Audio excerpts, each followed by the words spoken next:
Janet from another planet? Is Janet from another planet? Is Janet from another planet? Is Janet from another planet? Is Janet from another planet? Is Janet from another planet? Is Janet from another planet? Is Janet from another planet? Is Janet from another planet? Is Janet from another planet?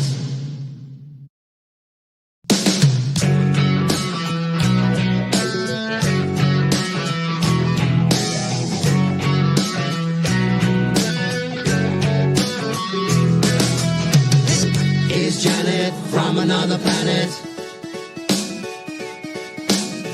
Is Janet from another planet? Is Janet from another planet? Is Janet from another planet? Is Janet from another planet? Is Janet from another planet? Is Janet from another planet? Is Janet from another planet? Is Janet from another planet? Is Janet from another planet?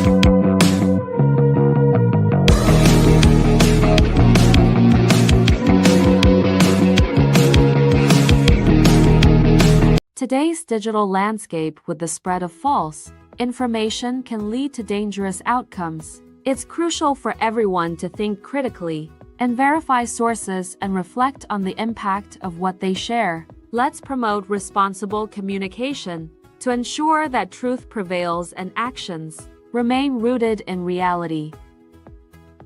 The opinions you're about to hear on this show are strictly those of the panel. The following program is rated TV MA LSV. It contains strong language, sexual situations, and violence. It is intended only for mature audiences. Well, hello. It's just me again for the Friday night shit show. Oh well, I can make it. I guess I can do it on my own. Yeah, it'd be nice once everybody gets all taken care of and can join me again, unless they're just avoiding me because they hate talking about politics, which could definitely be, because a lot of people do hate talking about it. But it's important. You know, we need to know what's going on in our communities and try to figure out ways to fix them when they're bad, but share good stuff too. But I wanted to start tonight with this cute little collection of short little videos of all toddlers wearing military uniforms, basically. I think there's a couple of them that are AI for sure, but they're still cute as can be. There are a couple where it's two of them with the same little girl and two different ones, and she's talking to her dad while he's doing certain things. So as a military brat, I do remember going to some things where my dad was doing, marches or getting other people to march, things like that. So it's sad that now we have any videos like that, everyone thinks they're all fake. But it's still entertaining, and I want to play it for you. So I hope you guys like it to open up for tonight, because I am a big supporter of our troops. I hope you are too. Oh, I just love them. They're so freaking cute. And I just wish we could have a lot more videos like that supporting our soldiers and all the people that are, put in that position for our country.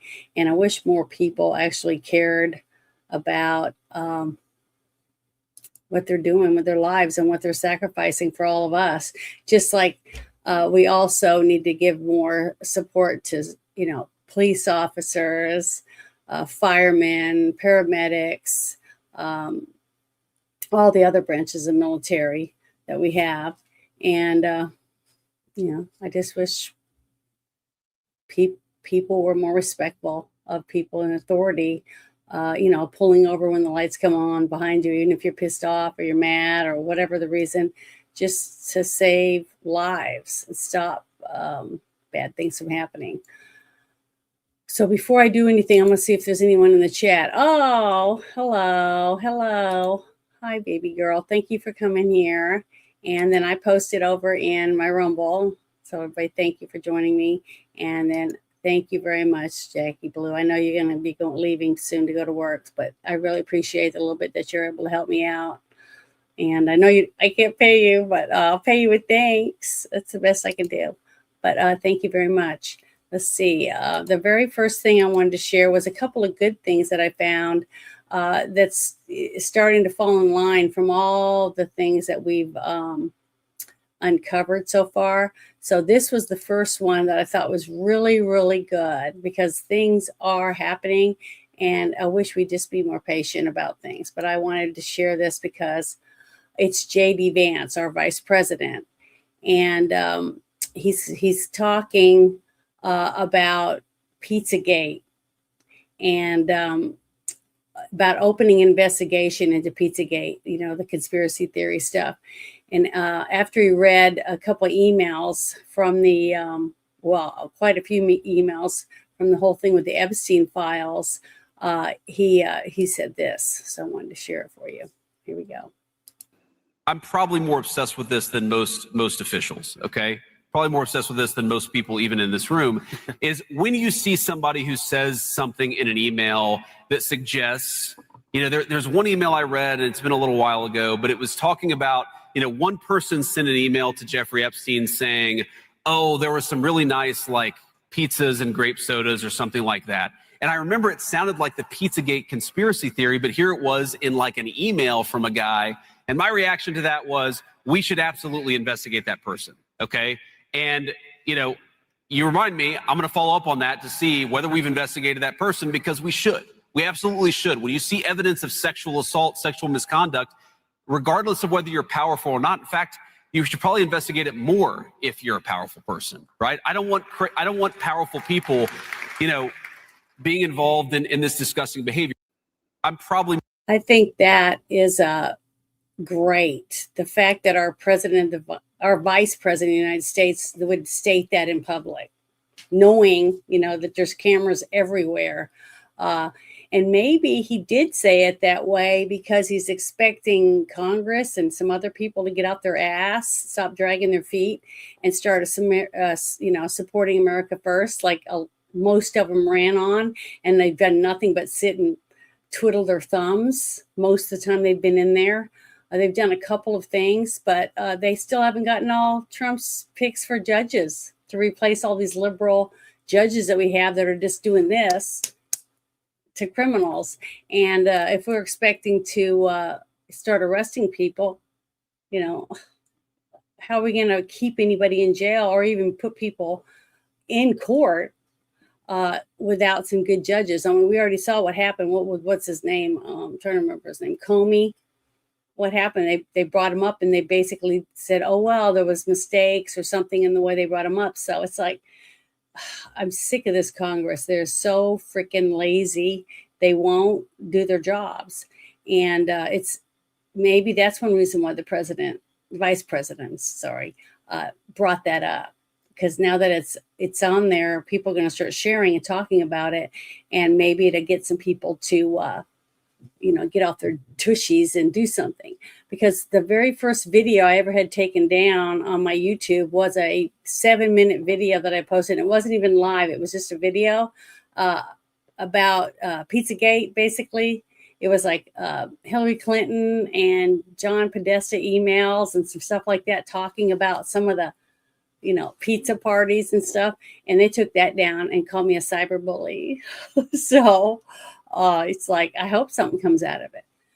Because I think a lot of people, once this stuff comes out, a lot of these people that were called conspiracy theorists and saying, being told, sharing by the news that they were liars, they were full of crap and all this stuff, that they apologize to these people. I know they won't, but I really wish they would, because nobody trusts the media anymore because they're so full of shit. They can't stop lying. Or even come back and say, wow, we really messed up on that one. We're apologizing and we really, really feel bad, something. But they don't give a shit. They don't care, because they're getting their paycheck. They don't care. Once they get a check, they could care less who it harmed. And I think that's pathetic and sad. But I just wanted to share that with you, because I really was really happy about that. Oh, maybe I should share the hold on, I'm going to get the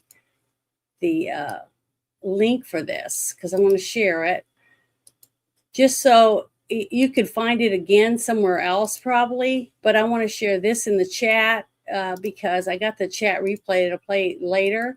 But maybe there was even more that he might have said during this whole thing with Turning Point USA that might be even better than the little snippet that I was able to find. But who knows, we never know. But he's a vice president. And I think it's been the bits that I've gotten to see, because it's like nobody wants to put anything on the news, because anything that's good, or that points in the right direction, it's like they just go, they throw it out the window. So, yeah, it did get buried. It really did. There was a couple of reporters that came out that had a bunch of stuff. They were talking about all kinds of stuff they'd found.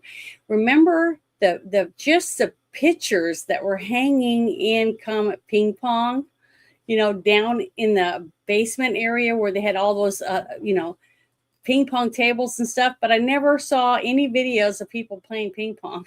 That's what was funny about it. Nobody was doing that, and very few people were even sitting around eating pizza. So it was just bizarre. The whole thing was bizarre. But the pictures that I saw that people were sharing that were hanging on the wall of the children, that were like with their hands tied behind their back, and just weird. It was just weird. And I've been to some really weird liberal, bebop places where they read poetry and, do that kind of stuff. And it didn't even have weird shit like that.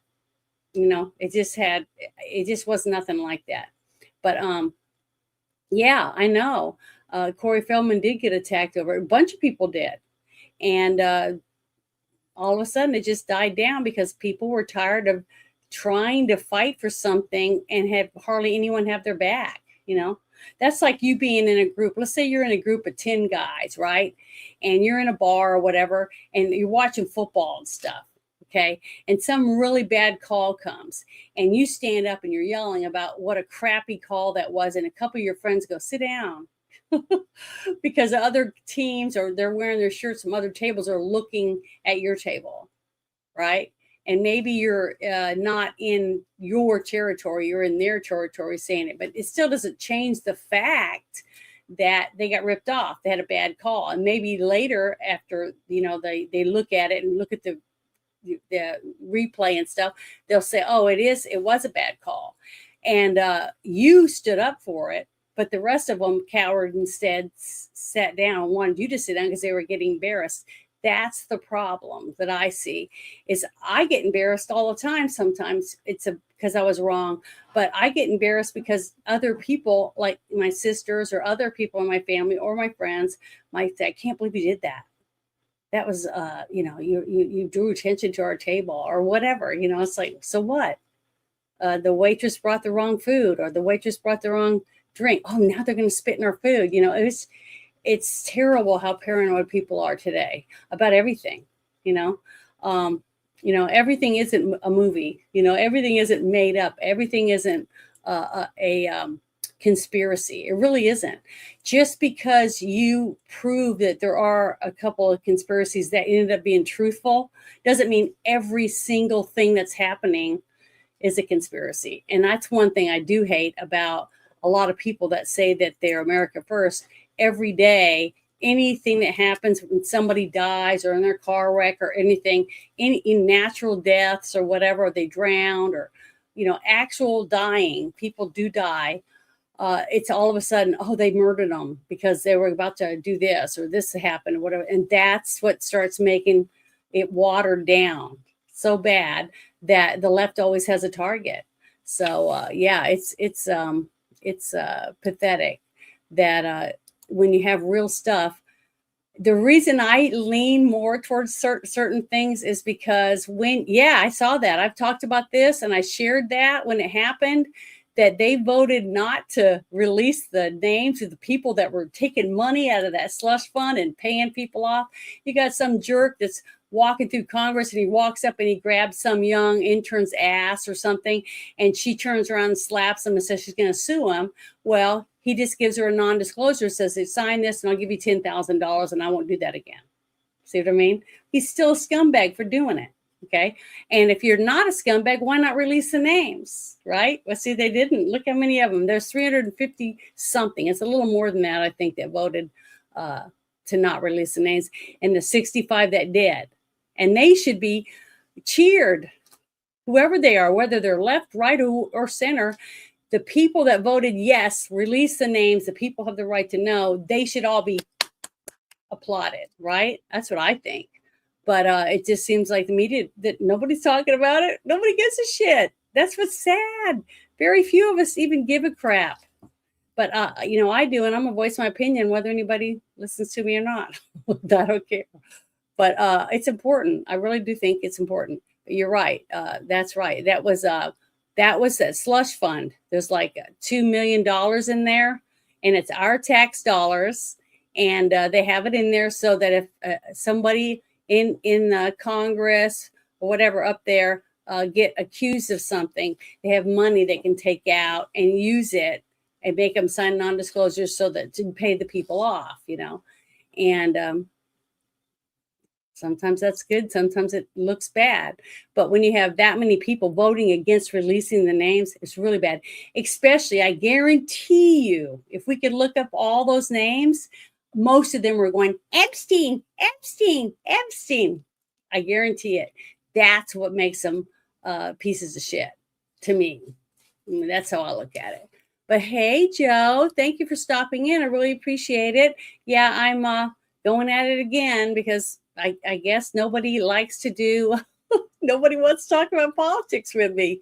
I share all the links and everything and other things, tons of things I don't even bring up. I share everything I see on every platform I'm on in this Friday Night Shit Show chat, right, on X. And I share stuff also in my Discord. And other people share stuff because there's a couple things I'm going to talk about tonight that were shared by people that are in my Discord. It wasn't something I even heard of. Like the first thing I did with JD Vance, that was one of the things that I didn't even know because I didn't see the stuff from the Turning Point and him being a guest, blah, blah, blah, that kind of stuff. So I'm glad I do have a lot of subscribers that do like politics and they want to know things. They want to share information. And I think it's awesome. But I'm going to share really quick. I'm going to share my Friday Night Shit Show chat. My email, basically, for the Friday Night Shit Show. So if any of you see something you think is interesting or anything like that, I would like you to send me a message on there, a link to the subject. And if you want to make it a whole show, you can come on with me on a Thursday night for after hours, and we can just talk about that subject. in what we feel we can do about it and how we can get more people that care about it. You know, that type of thing. I'd love that. I love those kinds of shows. But the dam is breaking. The dam that I'm talking about, as I'm going to show, is that facts are coming out, and we're starting to see people saying, okay, well, publicly that they're going to do this or that, and people also being indicted and stuff like that. Finally, okay. The thing is, just like I said about Epstein, when we had all those, I had a couple shows that had interviews with a couple of the victims, and they're posted. Most of them are after-hour shows. If you go down through there, those are the ones I talk about. A lot of the Epstein, and I think there was a couple others that were Team Shit Show, and a couple other ones like that. You'd have to read the the names, because I usually put the other name beside it. But on there, I talked about, because one of the girls said that she was part of a group.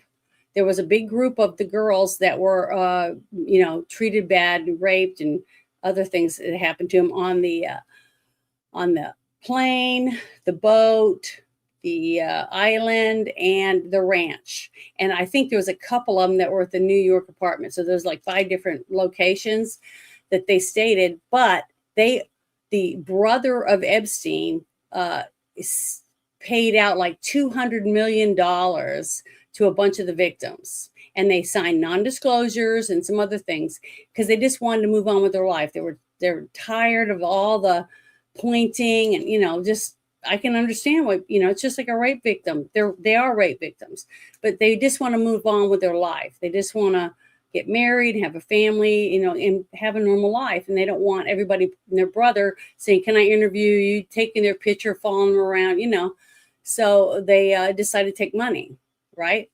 So once they took the money, that's when I started hearing other people say, oh, they took money?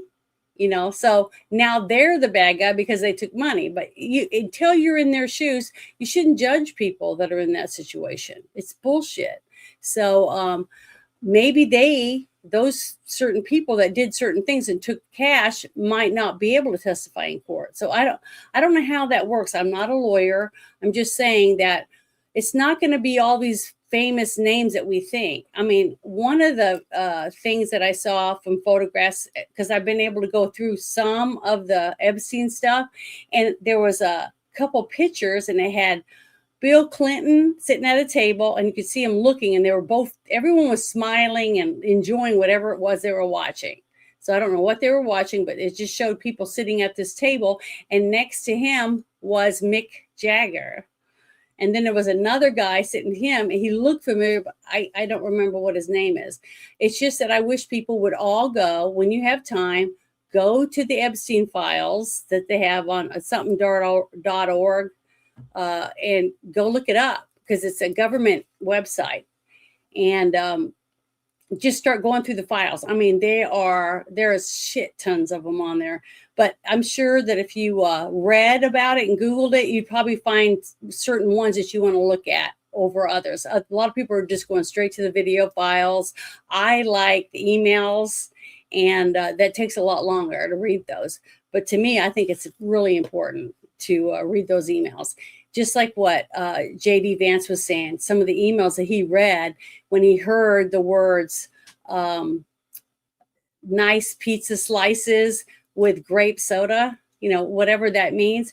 And he said when he heard that from the Comet Ping Pong and the Pizzagate stuff, and then he also read it in a couple of the emails between Epstein and a couple of the people, I guess his clients or whatever, saying those exact words, that's when he said, we got to look into it. Because if Epstein and them were using it way back then all of a sudden during Pizzagate, they're still using those weird code words. There must be some connections. Why not look into it, right? So that's why I think it's important, because you might read something and it triggers something from something you saw a long time ago, and you might have an idea of where they need to look or something, or another area of the Epstein files that you think you should look into. It helps when you have regular people researching. I mean, look at Doge. He went and he got all these young college students to come in and just start going through stuff. And look how much stuff they found. Then you got the young gentleman that found all the fraud in Minnesota, and now he's in California digging up fraud. And he's just a normal guy. So why can't we read it and maybe find something and share it? We can. And that's why I promote people and tell people, start with your own community in your states and your states. Try to start finding what you can do there and help. Because if you could save your state, and we can save one state at a time by our own people in every state, working on it, your town, your cities, and then your state, and pull it out of the grip of all these 360 people that said, no, we're not releasing the names. Get rid of them people in your state. That's how we'll win. But we have to do it legally, because if we do it illegal and we just all run in with pitchforks and, clubs and whatever else, how far do you think that's going to get us? Not very far. So we have to do it the right way by using the Constitution the best that we can. So, but I just wanted to share that. But that's what I'm trying to say, is that the dam is starting to break, because I'm starting to see more and more and more of that. Not just on X. Everybody goes, oh, if it's just on X, it doesn't mean anything. I'm starting to see it on TikTok. And I got my first thing taken down off of TikTok. So now TikTok is starting to say, you shouldn't talk about this. You shouldn't do that. That's misinformation, when it's out and it's being talked about by our government, stuff like that.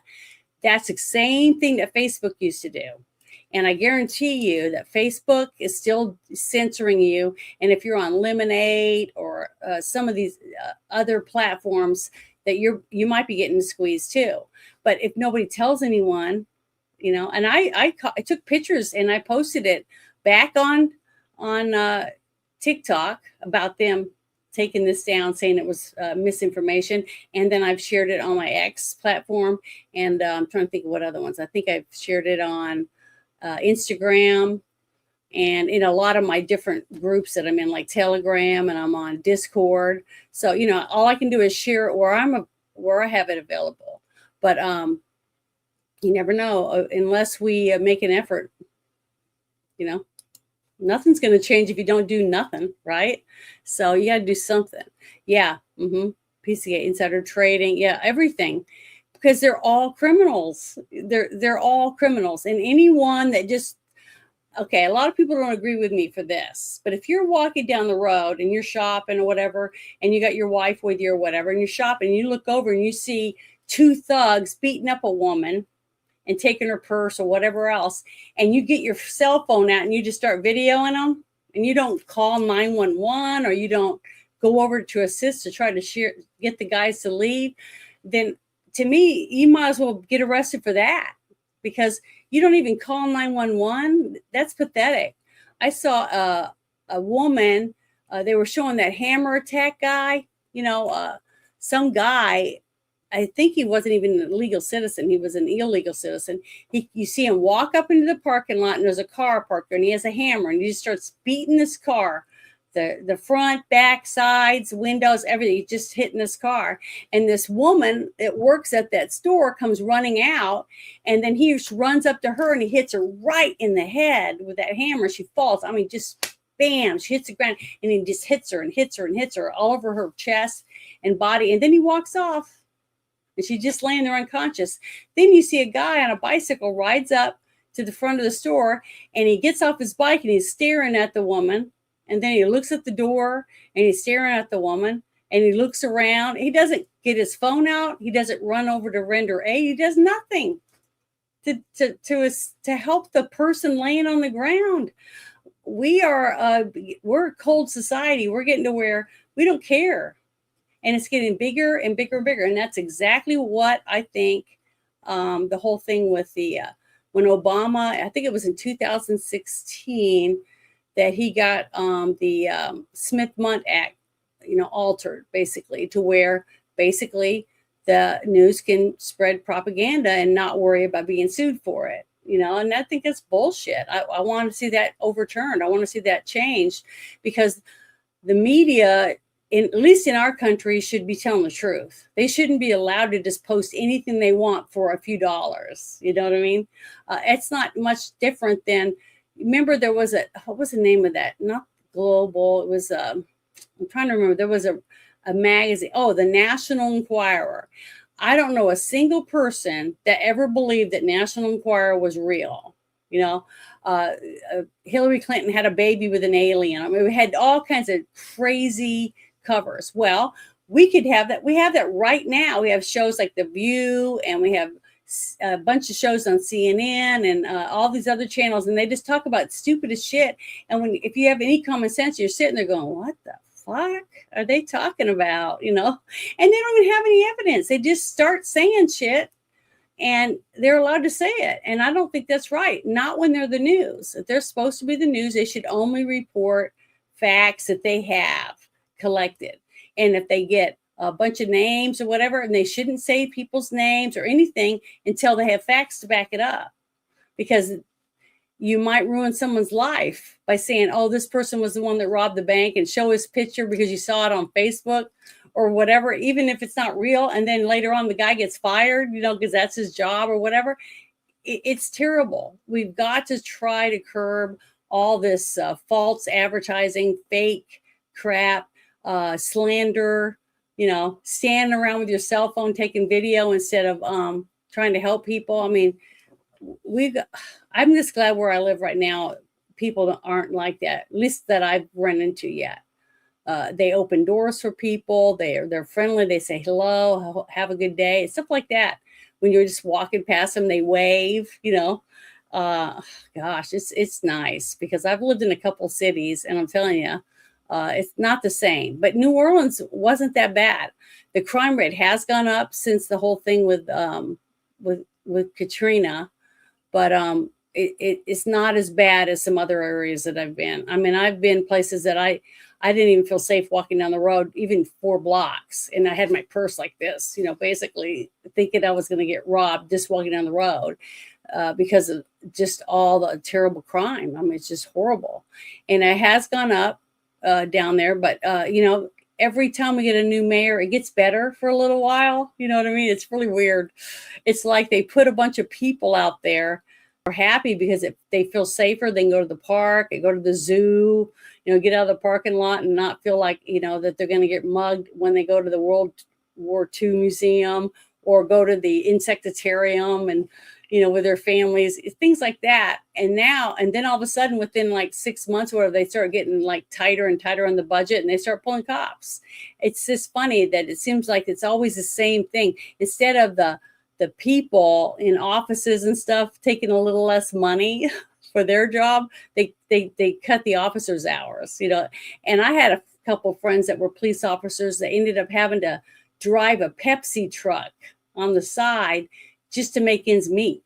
When you can't even pay your cops enough to be worth walking down the street where they're going to get shot and killed to protect your family, it's pretty pathetic. You should find other places to take the money away. But now we're realizing with all the fraud coming out, right, where we're seeing all the fraud going, that's what the next thing is going to be that I'm going to bring up. It's about some NGOs and things like that and what they're planning on doing. That's what I'm talking about. There are steps in motion that are cutting off the money. And once the money's cut off, you know, they're not going to have the money to spend. And a lot of people are going to quit doing it. You know, all these protesters that are getting paid to get in a bus and go here and hold signs, it's going to be fewer and fewer and fewer because they don't have the money to get the people to go. You know, because I was telling people way back when during COVID, right before COVID started, that I saw ads in like Craigslist and Angie's List, stuff like that, you know, for like big giant guys that are bald heads and tattoos and stuff so they could look like thugs and bikers or whatever. Or Proud Boys or whatever it was, because they wanted to start setting it up to look like that's who was doing certain things when actually it was paid protesters. And so when you hear certain people say central casting, that's what they're talking about. They're talking about that kind of stuff. And if you just take a little time and dig around and use your common sense, you're going to start figuring out, wow, that is fake. But a lot of people don't want to. Yeah, I know. I'm sorry. I do that a lot. I do like to rant. I'm sorry. If you don't like listening to me, you don't have to listen. I mean, but the next thing I wanted to bring up was the one thing I was talking about being something that I thought was good, because we're starting to see a few changes here and there. I think it's this one.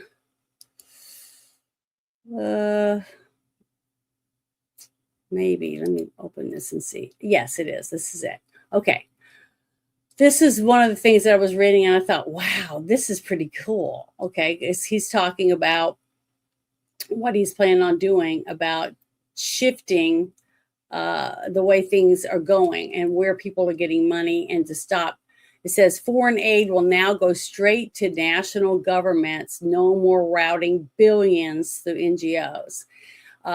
Start holding them accountable for the money, because if they're not going to spend it where they say they're going to, then they should get it, right? It's like anything.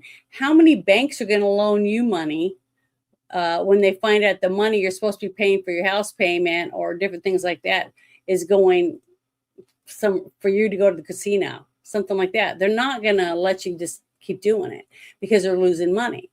But the reason these people that were doing these NGOs didn't care, because it was yours and I's money. It was taken out of your and my check, not theirs.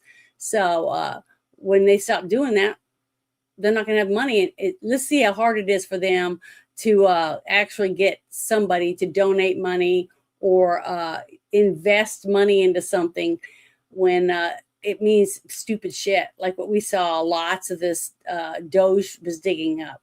So I'm going to play this video for you. Let me make it bigger and turn it on. The United States has spent billions of dollars over the years in helping with influence over how. Trying to turn it up. Sorry. Bottom line is, if you want to help a country, work with that country. Darn it. Let me do it again. The United States has spent billions of dollars over the years in helping with health strategies all across the world. What we learned over time, and especially after coming here, is that oftentimes, and I'm oversimplifying it, but this is an accurate description. What would happen is we would go to a country and say, we're going to help you with your healthcare needs. Then we would drive over to Northern Virginia somewhere, find an NGO, one of these organizations, give them all the money, tell them, go to this country and do their healthcare program for them.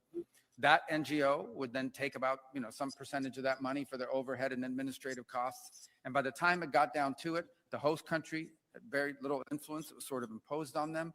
And only a percentage of the overall money ever actually reached the patients and the people on the ground that we were trying to help because of these costs.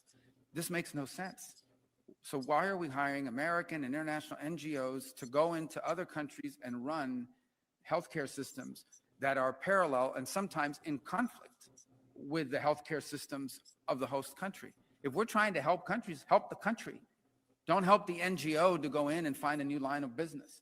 And so that's what the model that we're breaking. We're not doing this anymore. We are not going to spend billions of dollars funding the NGO industrial complex while close and important partners like Kenya are either have no role to play or have very little influence over how healthcare money is being spent. Bottom line is, if you want to help a country, work with that country. That's what it should be. It should be the country doing it, not us, or us finding someone to go there and run it. See, that's stupid. How do they learn anything if they don't do anything for themselves? That's like sending your kid to school, but your kid never does anything. Actually, someone else is doing it for them. And then when they get a diploma at the end, they're like, I can't do this. I can't get a job because I can't do these things, whatever it is, the skills that we're expecting them to do, because they didn't do it. Someone else did it for them. It's like hiring someone to do all your essays and do all your typing and do all this stuff. You're not actually learning anything. Would you want that person to be your doctor? I wouldn't. So, little things like that I think are really important. But I think that's great. I'm glad that little things like that are coming out. But I didn't see that on the news. If I hadn't seen it on one of my timelines, I wouldn't have known anything about it. Yeah, I do too. I think he's great. I think he's done such a good job. You know what? I'm starting to see presidential material in Rubio. I really am. I was kind of skeptical because you can't trust the news. All these things that you hear here and there and everywhere, you realize later on, hey, they were full of shit. because he seems like a decent guy. So I don't know. I'm really liking what I'm seeing. But the thing is, the only way you're going to see it is because they're transparent. They're actually showing us shit. But this next thing I thought was really awesome. I couldn't believe it when I was reading it, because we don't get to see enough of our Supreme Court. We don't see enough of these little tidbits of information about, their points of view instead of, certain rulings. And that's it. Hold on. I got to take this off. I'm a little bit sweaty. Sorry. I was chilly earlier and we had some storms going through. So now I put my jacket on, but now I'm taking it off. All right. So I feel better now. All right. But I wanted to share this with you because I thought it was really, really good. I'm going to share the whole link so you can read all of it. But basically everything you're seeing on the screen is what he's talking about. But he's speaking at the University of Texas in Austin. He's talking about different things that I think are important. And I wish more people would listen to him because I think he's a great man. I really think he's so smart. He knows the Constitution like the back of his hand. At least that's the way he speaks and stuff is, to me, is so impressive. And so far, everything he's ever voted on that I've been able to pay attention to, I've agreed with him. So I just think he's awesome. And we're going to really miss him when he's no longer on the Supreme Court. But here we go. At the beginning of the 20th century, a new set of first principles of government was introduced into the American mainstream. The proponents of this new set of first principles, most prominent among them, the 28th president of our country, Woodrow Wilson, called it progressivism. Since Wilson's presidency, progressivism has made many inroads into our system of government and our way of life. It has coexisted uneasily with the principles of the Declaration. Because it is opposed to those principles, it is not possible for the two to coexist forever. Progressivism was not native to America. Wilson and the progressives candidly admitted that they took it from Otto von Bismarck's Germany, whose state-centric society they admired. Progressives like Wilson argued that America needed to leave behind the principles of the founding and catch up with the more advanced and sophisticated system of relatively unimpeded state power, nearly perfected.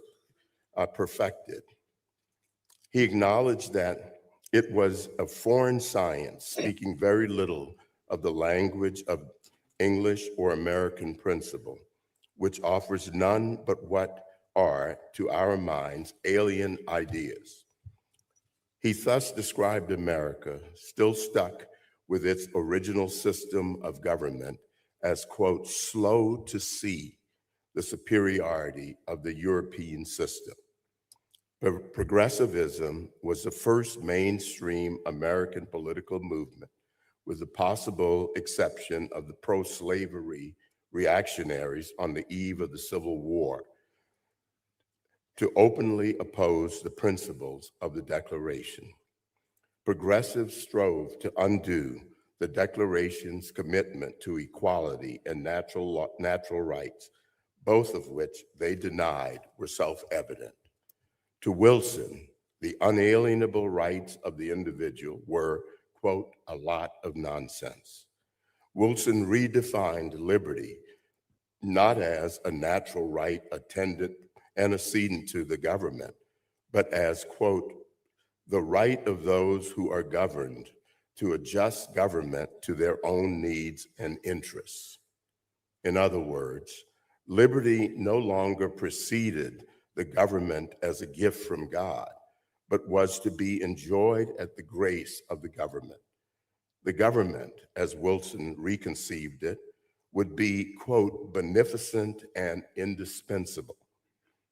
Progressives such as John Dewey attacked the framers for believing that their ideas were immutable truth, good for all times and places, when instead they were, according to him, historically conditioned and relevant only in their own time. Now Dewey and the progressives argued those ideas are to be displaced. Progressivism seeks to replace the basic premises of the Declaration of Independence, and hence our form of government. It holds that our rights and our dignities come not from God, but from government. It requires of the people a subservience and weakness incompatible with a constitution premised on the transcendent origin of our rights. You will not be surprised to learn that the progressives had a great deal of contempt for us, the American people. Before he entered politics, Wilson would describe the American people as, quote, selfish, ignorant, timid, stubborn, and foolish. He lamented that we do too much by vote and too little by expert rule. He proposed that the people be ruled by administrators who use them as tools. He once again aspired to be like Germany, where the people, he said admiringly, were docile and acquiescent. The century of progressivism did not go well. The European system that Wilson and the progressives scolded Americans for not adopting, which he called nearly perfect, led to the governments that caused the most awful century that the world has ever seen. Stalin, Hitler, Mussolini, and Mao, all were intertwined with the rise of progressivism, and all were opposed to the natural rights on which our declaration are based. Many progressives expressed admiration for each of them shortly before their governments killed tens of millions of people. It was a terrible mistake to adopt progressivism's rejection of the Declaration's vision of universal, unalienable natural rights. Wilson's claim that natural rights must give way to historical progress could justify the greatest mistake in our history. In Plessy versus Ferguson, my court upheld Louisiana's system of racial segregation because, quote, separate but equal, it observed, was reasonable in light of the established usages, customs, and traditions of the people, and with a view to the promotion of their comfort and the preservation of the public peace and good order. It comes as no surprise that the progressives embraced eugenics. Progressives believed that Darwinian science, the idea of ever-advancing progress written into biology itself, had proven the inherent superiority and inferiority of the races. It was only a small step for Wilson to resegregate the federal workforce. It was only another step for the government to launch sterilization programs on those deemed by the experts of the day to be unfit to reproduce, upheld by my court in Buck v. Bell in an opinion written by no less a figure than Justice Oliver Wendell Holmes. We can argue over whether you believe in immutable, absolute natural rights or the Wilsonian idea of ever-progressing history. Indeed, your School of Civic Leadership was created to host just such arguments. But let me ask you to consider the consequences. European thinkers have long criticized America for remaining trapped in a Lockean world with its weak, decentralized government and strong individual rights. They say our 18th century declaration has prevented us from progressing to higher forms of government. But we were fortunate not to trade our Lockean bonds for the supposedly enlightened world of Hegel, Marx, and their followers. Fascism, which after all was National Socialism, triggered wars in Europe and Asia that killed tens of millions. The socialism of the Soviet Union and the People's Republic of China proceeded to kill more tens of millions of their own people. This is what happens when natural rights give way to the higher good of notions of history, progress, or, as Thomas Sowell has written, the visions of the anointed. None of this, of course, was an improvement on the principles of the Declaration.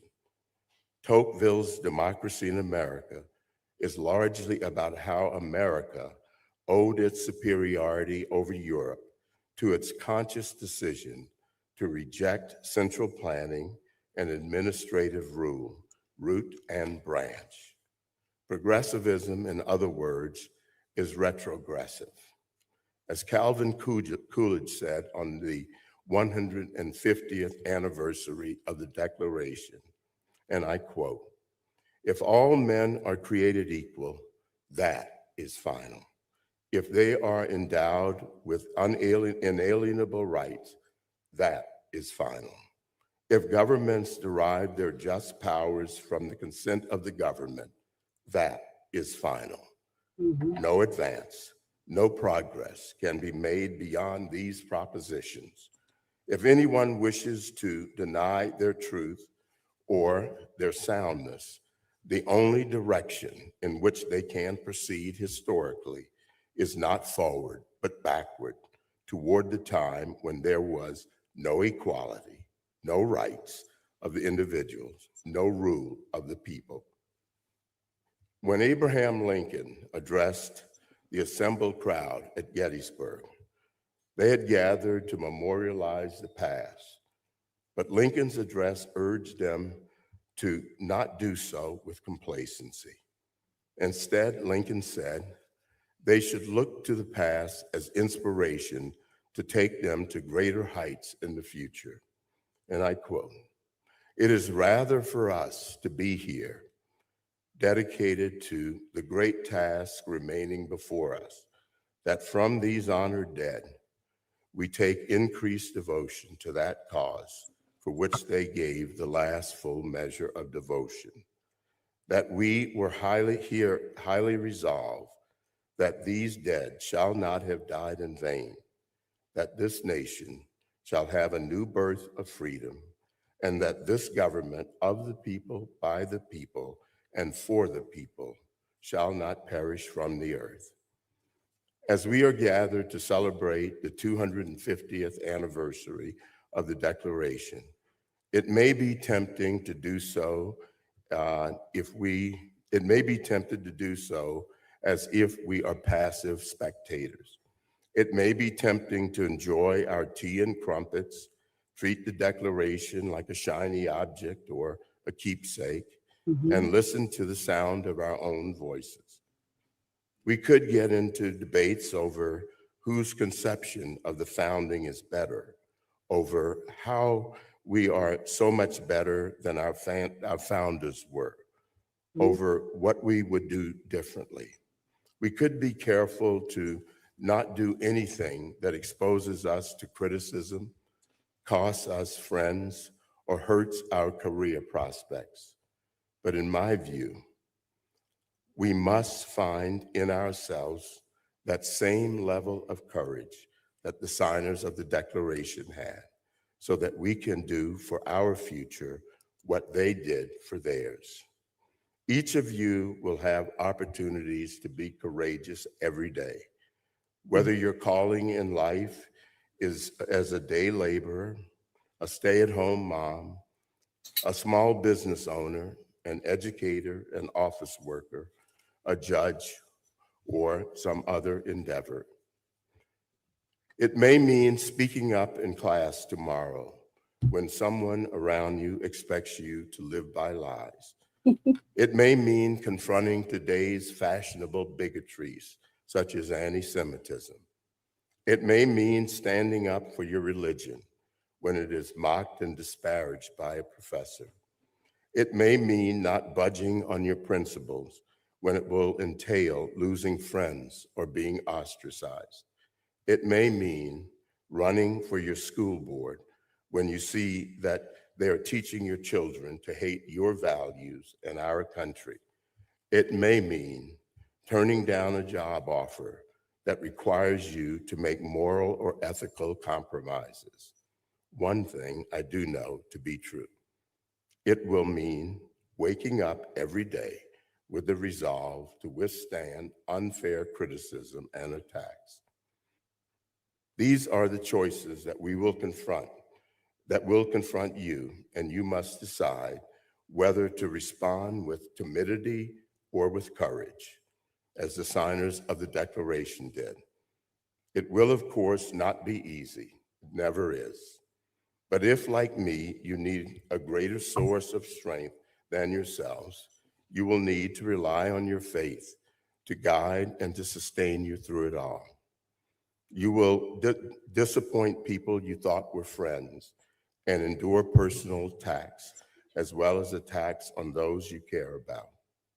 But if you stand, you will find that courage, like cowardice, can be habit-forming, and it will become a part of your life and a part of who you are. And I may dare say it is liberating.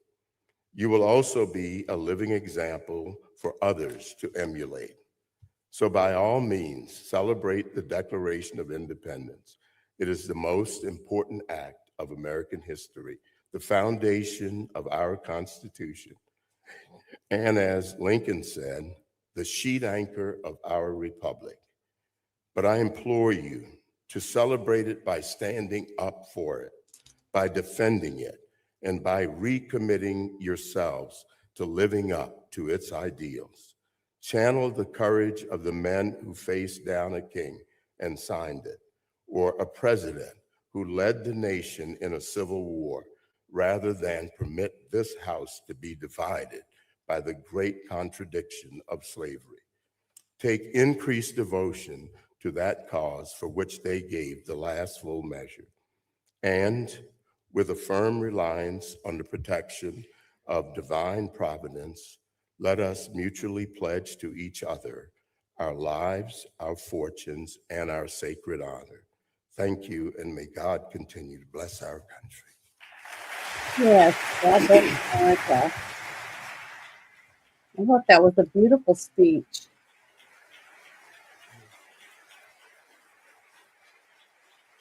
You got a standing ovation, which you deserve. Wonderful. He's very, very articulate, and he's very personable. And I'm very proud that he's one of our Supreme Court judges. And I'm thankful that he still gets to go and do things like that and speak at universities, because if he inspires young people to step up where he's going to step down one day, that's what we need. We need younger people that want to get involved and understand why our country is so powerful. And even though we're the youngest country in the world, it's because of our Constitution.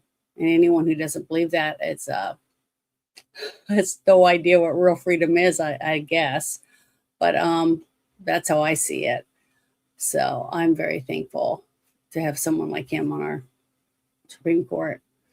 I just thought that was important. And to know that he's still going out and saying, talking about the Constitution and the struggles that we've had to get where we are today in our country, and that the fight to keep our rights. Every time we vote new people in, we have to struggle, to make sure that they do the jobs that we voted for them to do, and not just to take the laws in their own hands and do what they want. And that's up to us too, because when you vote for someone, you got to hold them accountable. That's the only way we're ever going to clean house. And we've let them just do whatever they wanted for too long.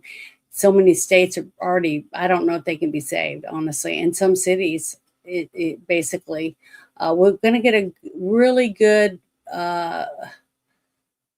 lesson, I think, in the next 4 years with the way things are going on right now in New York City. So I have some friends that live there, so can't wait to. They already are not liking things that that's already happening. So I don't know if they'll still be living there. What's going to happen is it's going to be like what happened in California, where they'll lose a bunch of seats simply because so many people leave.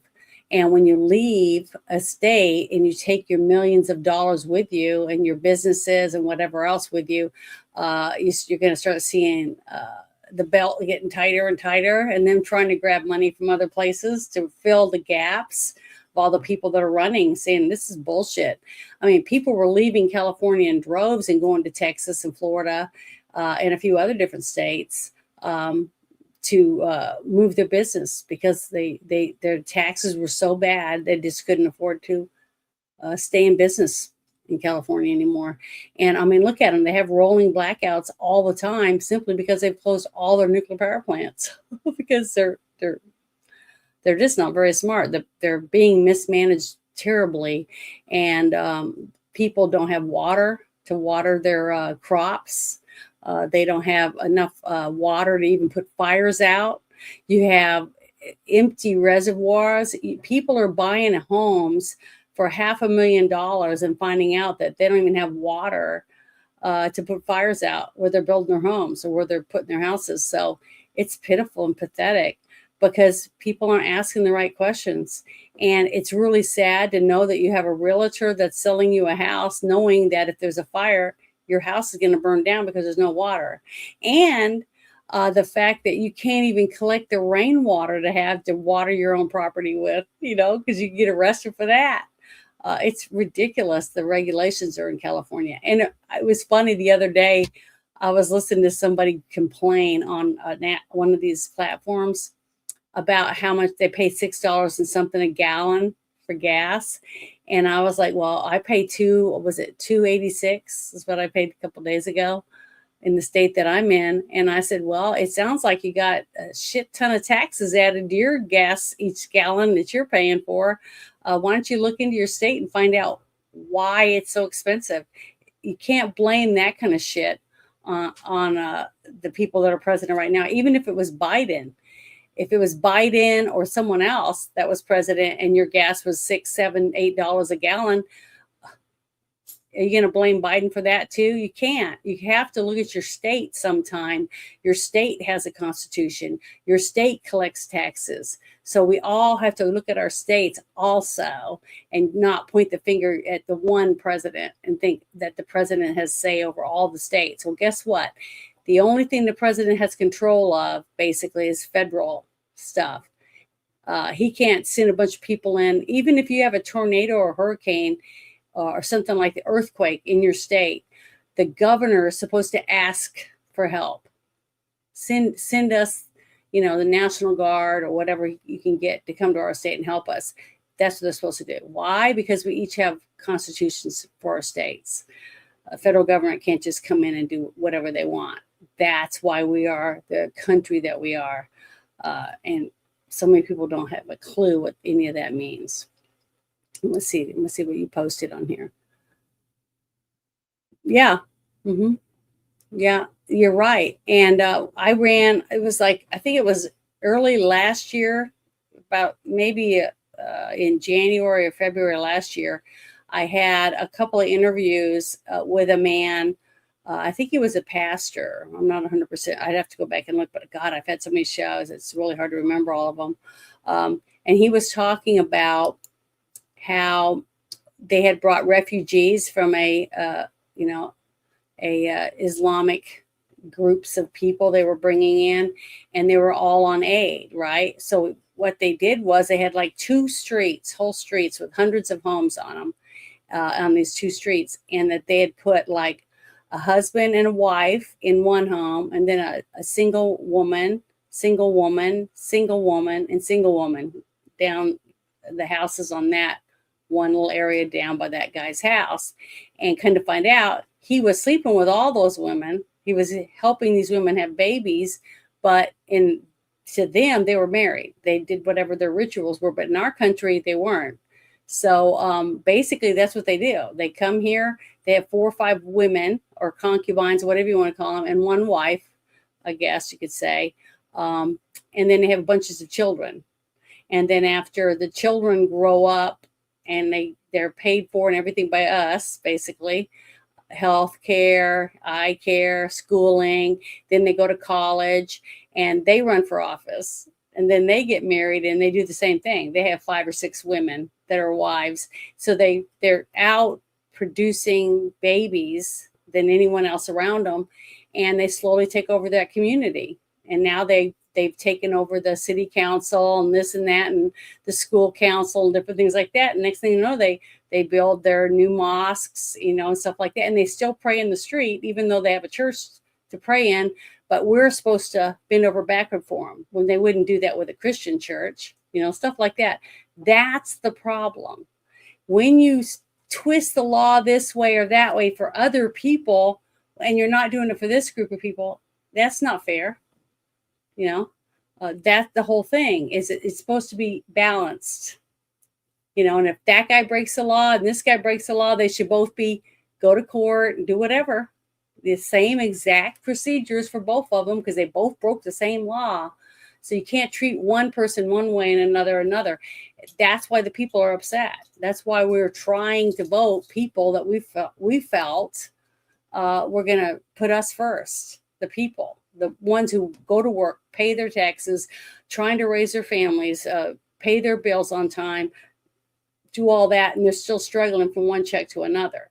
We're the ones that want to see our taxes go down, but the crime rate go down, all the different things, better schools and all that stuff. And the only way we're going to get that is by fighting for it.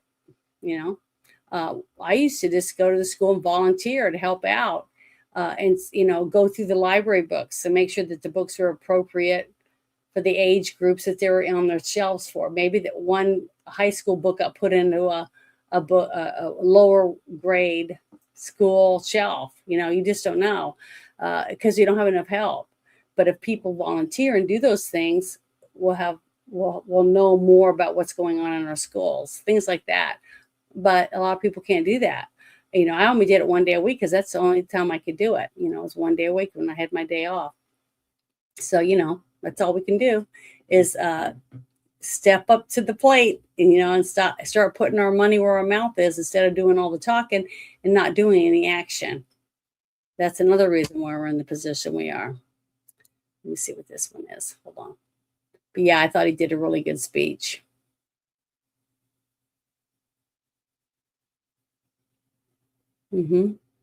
Yeah. Yeah. I've had a couple of other sad stories where other people were walking their dog and they got attacked because they were walking their dog next to somebody that was of the religion that hates dogs, that think dogs are unclean. And it's like, okay, we have the right to walk our dog. We're on the sidewalk. So I don't know. It's really scary to think about people fighting over a dog walking down the street on a leash. They're not let's let their dog roam. I mean, honestly, if somebody let their dog loose and it run around and it jumped and attacked one of my kids, I'd want to press charges, especially if it bit my kid and they hadn't had shots or whatever you found out when you found out where the dog belonged. It injures people. And that's for the whole neighborhood, not just the person's house that the dog goes in their yard and poops in their yard or gets their newspaper and tears it all up or knocks over their trash cans. There's so many things that dog could do, not just bite someone. I mean, it could be a nuisance or whatever. Just like a raccoon or any other thing that you would call the animal control and ask it to come get it, right? It's just that some people, for some reason, think they're above everyone else. That I have a dog. Who cares if it runs around? I should have the right to let my dog out the front door and let it do whatever it wants. But they don't. Okay, especially if you live in a neighborhood. If you want to live like that, guess what? Buy 4 acres of land out out in the outside city, and then you can more than likely have a dog that runs around like that. But when you live in a city where you're next door like that, you shouldn't be able to let your dog run around. Your dog might be the one time your dog bites somebody, and it's somebody that was just walking their dog, or they're walking with their kid, or whatever. Just little things like that make a difference. But if you're walking your dog and someone, because of their religion, doesn't like that you have a dog, and they don't want dogs walking down the street where they have a house, then maybe you should investigate a little more about where you were moving to before you decide you're going to attack people on the street because they have a dog. Stuff like that is just ridiculous. Well, thank you very much. I appreciate you saying that. I'm wearing my Thing shirt. So I think it's great. I love the movie. I think it's a great movie. And plus, I do movie reviews with Bruce, one of my best friends. It's called A Girl and a Guy in a Movie every Sunday. And I try to dress up as a character from the movie or in theme of whatever the movie is that we're gonna be doing. So it's a lot of fun. And on Saturdays, I play, it's like a Pathfinder game. It's like Dungeons and Dragons, I guess. And I play, Bruce is the dungeon master, basically. He runs the game, but it's a lot of fun. I play 2 different games every other Saturday. One game one week, and then the next Saturday I play a different game. But it's a lot of fun. I enjoy it because I really am a nerd. So I really enjoy that. But it's boring to a lot of people. So if you don't want to watch it and see us moving little people around on a board and rolling dice, then it's not for you. That's all I want to tell you. But thank you very much. I appreciate that. Let's see what this one is. $5 billion on illegal aliens in 2024. He had to slash the budget of every New York agency. Commie mayor says city is in a financial crisis now. Interesting. See, that's what I'm worried about. What I'm worried about is after this last election, all the shit that they're going to try to get for nothing, like what they were doing when they were saying there was a snowstorm coming. They were trying to pay people, $30 an hour to go out and shovel. Okay. It's terrible, but they got to pay them with somebody's money. Whose money is it going to be? And when they're in debt up to, past their eyeballs, are they going to expect the rest of the country to bail them out? Oh, because New York's too big to fail. Well, guess what? I'm in a state that has a balanced budget amendment. So why should a state like mine have to pay any money to New York? We don't owe them squat. So, and the city of New York has more people in it than my whole state. So my state is not going to, I'm going to fight tooth and nail to have my state not give 1 penny to New York. It does nothing for our state, and we've never asked them for money. So I don't want to give them a dime. They need to take certain people off the payroll, and maybe they can find money that way, or stop paying for other stupid shit and live within their means. I think every state should have to have a balanced budget amendment. Just think about that. You pass a law in your state that the people that you put in office can't just go and spend money like it's growing on trees, because the taxpayer tree is going to dry up sooner or later, right? So, yeah, I wish they would do that. But guess what? Iran surrendered. They did. So they said they would no longer attack anyone that went through the strait. So I guess that's what you're saying.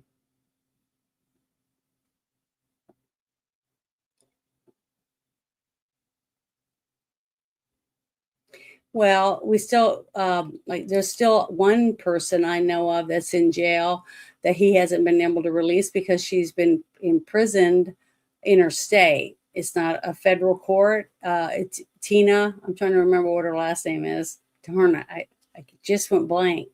The one that was trying to be a whistleblower about the illegal ballots and stuff. Can't remember her name. I just went poof. It just disappeared into thin air. Yeah, she's still in. Tina Peters. She's still in jail in Colorado, and she's I don't know how old she is, but I've been told by a few people that she's not doing really well, and it's terrible. It's terrible that we arrest people and put them in jail and more evidence is coming out. It's been coming out every day, even in their state, that there was cheating. They were cheating at the wazoo. That's why I tell people, if you get a chance, work the polls once, sign up, find out what it's like and how the system works. The reason why I think everyone should have to do it once, maybe they could get college students to work the polls. Not what I'm saying. I'm not trying to say it's free labor or anything. I'm trying to get every single person who votes, that's old enough to vote, to work the polls one time. Because if you work the polls and you see how the system is supposed to work, you will understand the system. Because when I was watching different videos that were coming out after the election, during the election too, I was like, they're cheating. I could tell just by what they were doing that there's no way that was legal. Because I can tell you right now, everywhere, I've lived in 2 states and I've voted in different places, and I've worked in different places, in different counties and parishes, okay, in 2 different states. Because in Louisiana, it's parishes, and in Arkansas, it's counties.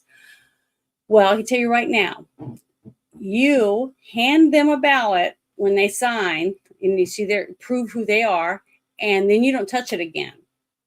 They go, they do all the stuff, write what they want on it because it's their ballot. They take it and they drop it in the box. We don't touch it again until the polls are closed and we're counting. But guess what? I don't know a single person besides a cheater that takes a pencil and writes on other people's ballots, unless it's a spoiled ballot. That's the only time. Because that's against the law. You're not supposed to do that. So when I saw a couple videos of people sitting there with a stack of ballots like this in front of them, and they're writing on each one and moving it over, writing on it, moving it over, that's 100% illegal. That's fraud. Because that ballot is intended for one person. That's why you have to go through so much shit to get an absentee ballot, like when you're being shipped overseas, or you're having a medical surgery and you're not going to be able to be there to vote, and you have to go to another state, to have surgery for cancer or whatever, a kidney dialysis or whatever. There's tons of reasons why a person might need an absentee ballot. It's very rare because you only have one day that you're supposed to vote on. And I love the fact that we can't vote for days and weeks afterward anymore. It has to be done on one day. It's voting day. And I've never worked the polls with huge amounts of people coming and had hundreds of people working the polls and not be able to get the ballots all counted in one night. And we were doing it by hand. 1, 2, 3, 4, 5, like that. That's how we did it. And guess what? We were able to count. We just had some people making coffee and bringing us sandwiches and stuff like that. And we just sat there and counted, marked it down and handed it to the judge. And we had real judges walking around, making sure people were doing their jobs and doing it right. And if we had questions, we'd just raise our hand and the judge would come over and answer it for us. It works so well when you have real people sitting there wanting to make sure that everybody gets one vote like they're supposed to. And it's just amazing if people could go and see what it's like. Because if everybody could go when you're old enough to vote, you'd understand what it means and why your vote's so important. I don't know why we don't have a better system of trying to get people to vote. I mean, the one time, let's say you wanted to go to college, well, you have to take this class, whatever, you have to go work the polls. Okay. Even if you don't believe in voting, you can work the polls and see other people do it and do it and be fair about it.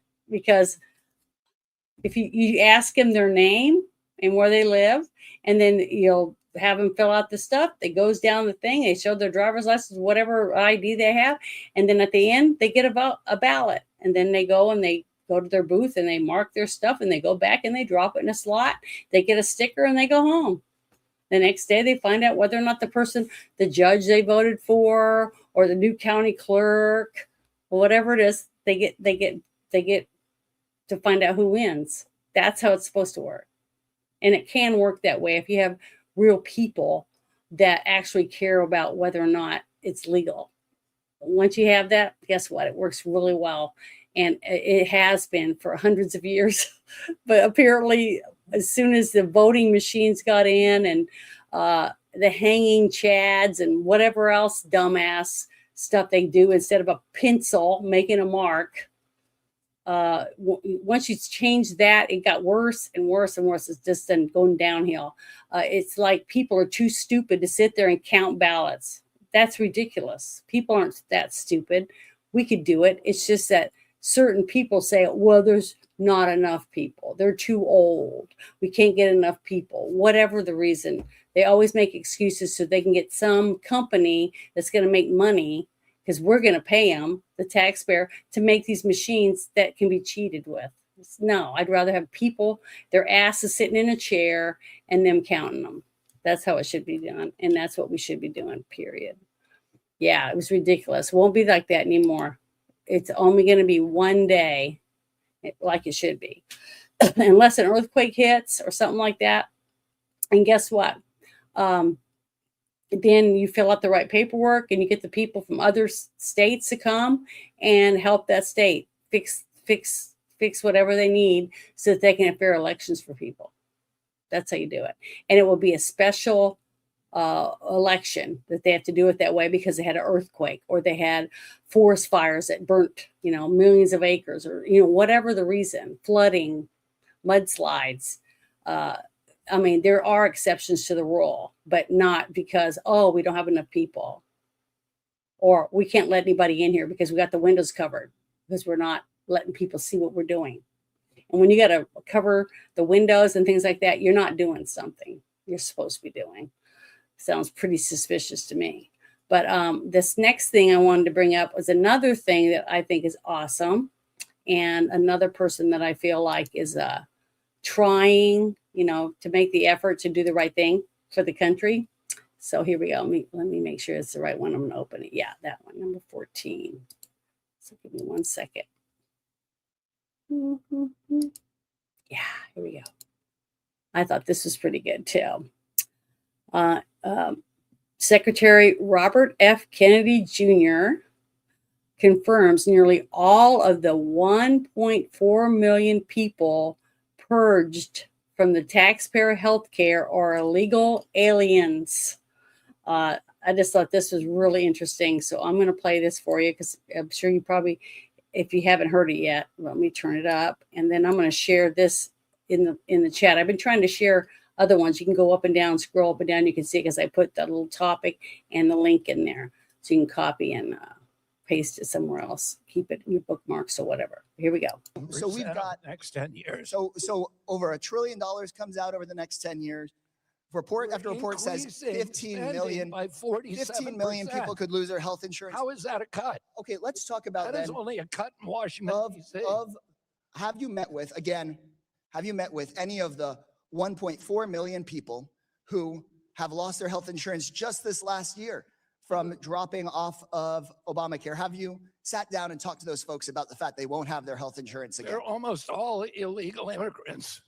Oh, well, you know what? It sounds like you haven't met with folks like Portia in my district. We found 1.5 million illegal immigrants illegally collecting Medicaid. Mr. Secretary, there are people like Portia in Buda, Texas, whose health insurance costs went from $100 a month to $500 a month. People like my constituent Shauna in San Marcos, Texas, her premium went from $250 to $750 a month. Now, $500 a month may not be a lot to you or to some of the billionaires that y'all are talking to, but for these moms with kids, they've lost their health insurance this last year. So have you had a conversation with, how many people have you sat down with that have said, Mr. Secretary, I lost my health insurance this last year.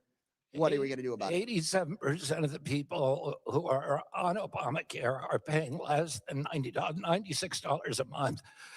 54% of the people who are on Obamacare today are paying less than $50 a month. Well and good for us to talk about Obamacare policy. By the way, question is, it sounds like the answer had 3 chances to make. We could talk all we want about the past. Tax credits. We could talk about. Why didn't you do it? We could talk about the past. Why didn't you do it when you had the power to do it? Mr. Secretary, just like you, I'm new here. I'm responsible for what's happening right here and now. Yell at your colleagues. My question, Mr. Secretary, is have you met with anybody that's lost their health insurance? And it sounds like the answer is zero. So my question was, you've had time to meet with the billionaires. I know it's a lot of fun to meet with Kid Rock. True, I have met with people who have lost their health insurance because of the policy from this last year. Yeah, people come up to me. Yeah, that's what it's like. That's one of the reasons why so many people can't watch this stuff, because it's constantly two people talking over each other. You ask a question, but you don't let the person answer. And then when the person's trying to answer, the other person's not liking what they're saying, so they talk over them and then try to say, well, see, you can't even answer the question. It's pathetic. The whole thing is a mess. If you watch stuff like this, you'll understand why our government is so messed up. You go like, they don't get anything done because they're all fucked up. Nobody listens to each other. Nobody pays attention to what's going on, asks questions and waits to get an answer. And then when you do ask a question and you say a yes or no answer, and they go on, they never say no and they never say yes. They just go on and on saying shit that has nothing to do with the question that they ask. So it's messed up. We have got so much work to do to get some of these people out of there. And that's why I think it's important that people like you and I can turn on the TV and go to a channel and see what's going on in Congress or in the House, in the House or wherever, even in your state, you should be able to see what's going on and what they're voting on and what they're saying and who's voting. Who's just sitting there going, present, and never voting, okay? Because sometimes, as a few of them we were starting to find out, they don't even go to work. They have their little, aid that just says present, that's it, and then they leave. So that person isn't even there to vote when they have votes. That's why they can't get the votes they need for anything, because nobody shows up. They're probably getting their hair done or their nails done or getting a pedicure or getting their shoe shined or who knows what, eating lunch or at the Congress bar or who knows what. But they're not doing their jobs. They're getting paid and they're not doing what they're supposed to be there, get paid for. I mean, if you send someone there to say no to everything and they're not even saying no, you should be mad too. It's not just one-sided. These people are supposed to be working for both sides. And how can one side be happy all the time and the other side be angry all the time? Because that's impossible. Somebody, if they're really doing votes, each side's going to get something good every so often. It's, someone's going to be happy at some time, not one side always getting told no. I mean, it's pathetic. The whole thing's a mess. I just don't know how we're ever going to fix it when we can't get them to even be able to have a discussion and get anything settled. It's pathetic. But that's one reason why I wanted to share this, is the fact if you go on the government websites and look where the cuts have been made and what money's been turned off. I mean, I will tell you right now, if a person walks over the border and they haven't put in any money at all into Social Security. Now, this is just common sense. It has nothing to do with being a Democrat or a conservative or a libertarian, anything, okay? You and I guarantee anyone out there who's ever had a job, guess what's come out of your check? Social Security has been taken out of your check.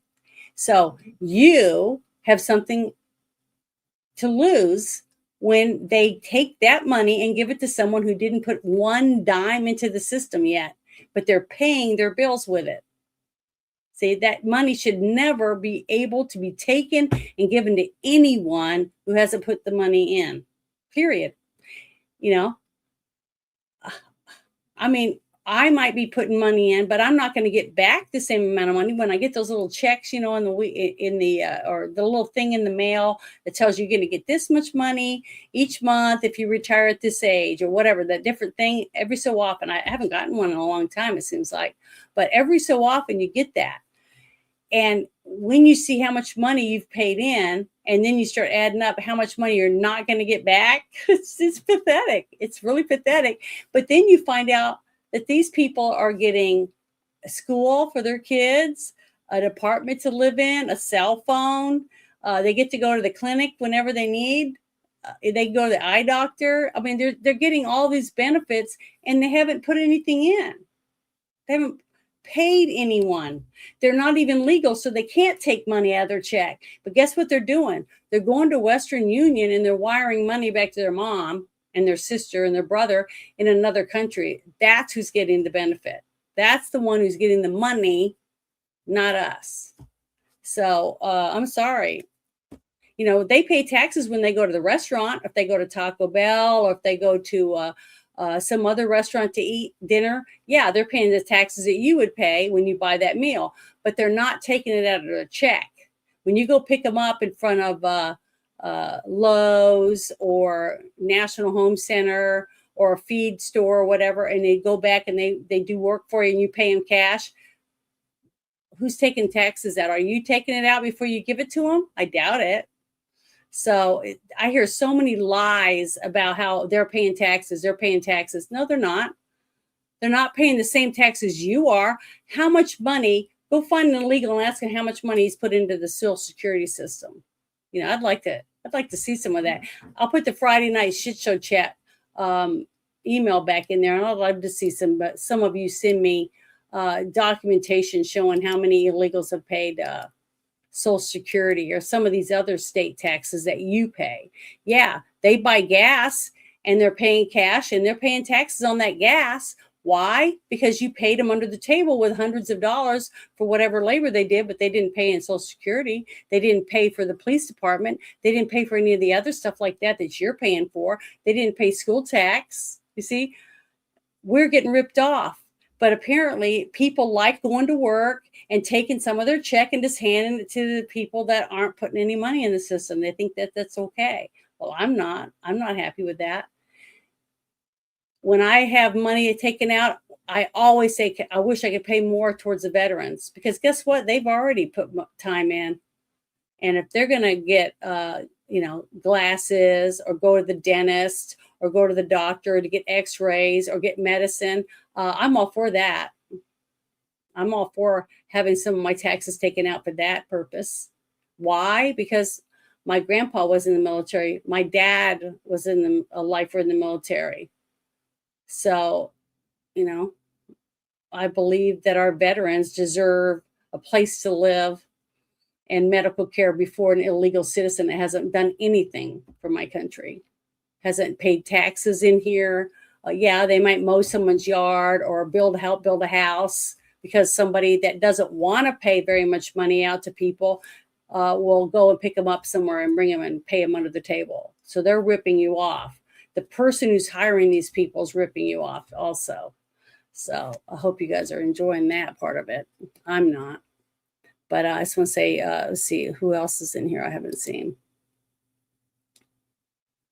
Yeah, sure they do. I'm going to put that in there. I just did it. So send me some email and send me some proof that I can show on this show that Mike says that they're paying taxes. How are they paying taxes? Who are they paying it to? Are they paying it to you? Are you collecting their money and giving it to the government? I'd like to know how they're doing it. I think that's and it seems like you waited 5 minutes so you could post that to become a member of my channel. Well, thank you so much. That's awesome. Because that's why I do that. Maybe I should have done it for 10 minutes instead of 5. Learn my lesson one of these days. But oh, look at this. Do you remember when Biden was president and he stood up there and said to the people, friends of mine that are in the military, that said they couldn't pay their bills, they couldn't afford to pay their rent, and he told them, get on food stamps. Do you remember that? All while he's paying his son $10 million a year and stuff like that. Wow.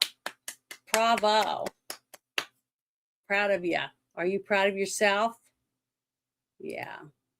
That's lies. That's not true. I've never seen a military praise a president as much as I've seen this one being praised by military. And I have lots of friends in the military, and I haven't heard any of them say bad things.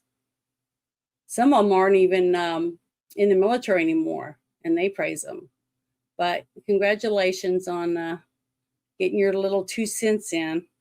Hope it was worth the 5 minutes that you had to wait. But let's go on to the next thing I have want to bring up. So let's shut this one off. And let's see, is it this one? No, that's not that one. It's the next one. Yeah, here we go. It's pathetic. Well, here we go. Let me open this one up because it's a shit show. Got to show some of the shit and some of the chat shit too. But here we go. Let's see. I think this is it. Yeah. Okay. I'm going to push pause. Got to turn it up so you can hear it. And I think it's as interesting for you. Here we go. Right. 13,000 homicides from illegal aliens as of 2024. 13,000 homicides, Liz. This is a absolute and total slaughter of our people. And it's time that we start charging the people in politics and in government and in the Biden administration that decided on these policies. The blood is on their hand. This Haitian did not belong in America, should not be here, should have never been here with a hammer, should have never been able to slaughter that woman. Okay. That happened in my state. That happened in Florida. I have a family here in Florida. I'm raising my... Watch this guy right here. Him walking up with the hammer, he just starts hitting this vehicle. Now, if it was your vehicle, you'd be pissed off, because you're having to pay to get this car fixed, okay? But he doesn't just hit cars. Just watch what happens. It's sad and pathetic that this person would even be able to do it. It's bad enough that we have our own criminals that are Americans, but now we have 10 times more criminals because we have all these illegals in here that we're housing, feeding, doing medical care and everything, and they still... That's not enough. They want to kill our people and attack our people with hammers, knives, guns, whatever, strangling, whatever it is that they have. So I'm going to finish playing it. Here we go. 4 kids here in Florida. It very well could have been my family, my children, my wife, or me.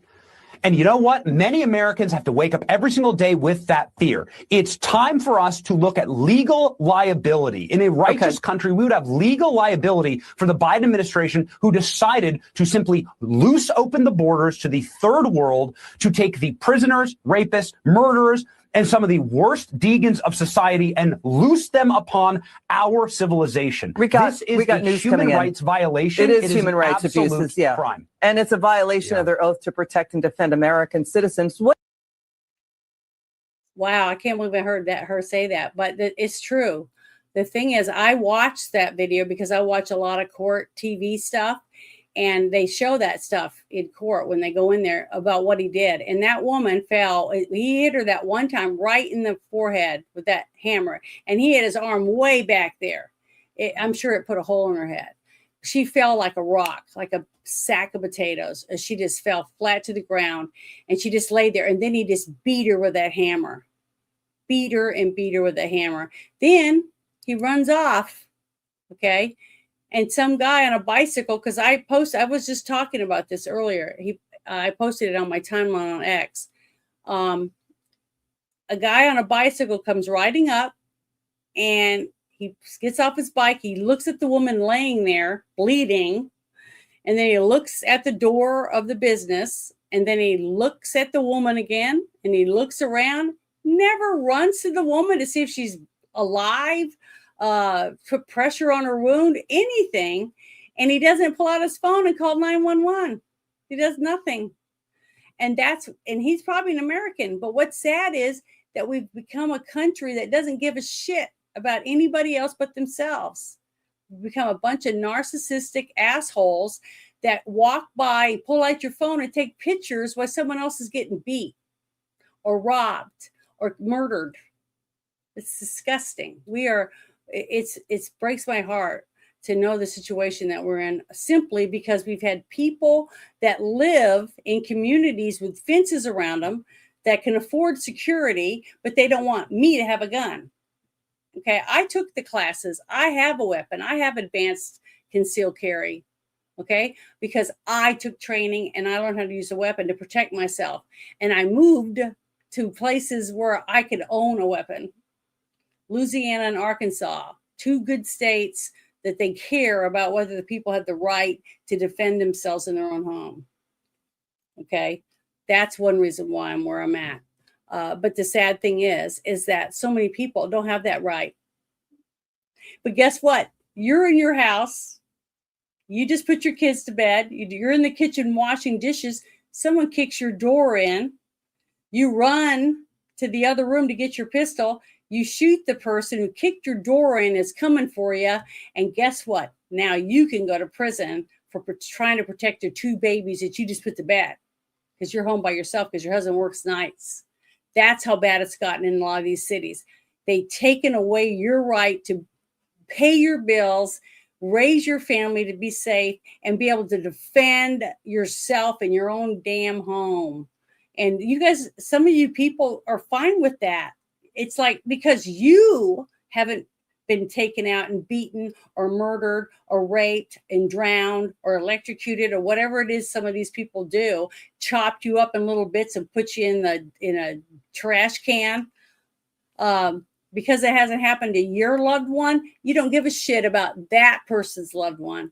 And that's pathetic because one day when something does happen, you're going to need one of your people in your community to be on your jury or the jury of the person that murdered your loved one. You're going to want justice and you're not going to get it because that person's going to get this. Oh, he had a bad childhood. He couldn't help that he wanted to kill your wife and your kids. That's what you're going to see because I'm seeing it right now every day in court. And some of them aren't even citizens. They shouldn't even be here. So, people got to start, we got to start fighting for what we believe. And the only way to do that is to start right in your own town, in your town. So, I don't know. I think it's pathetic, but he's right. I think they should hold that judge accountable.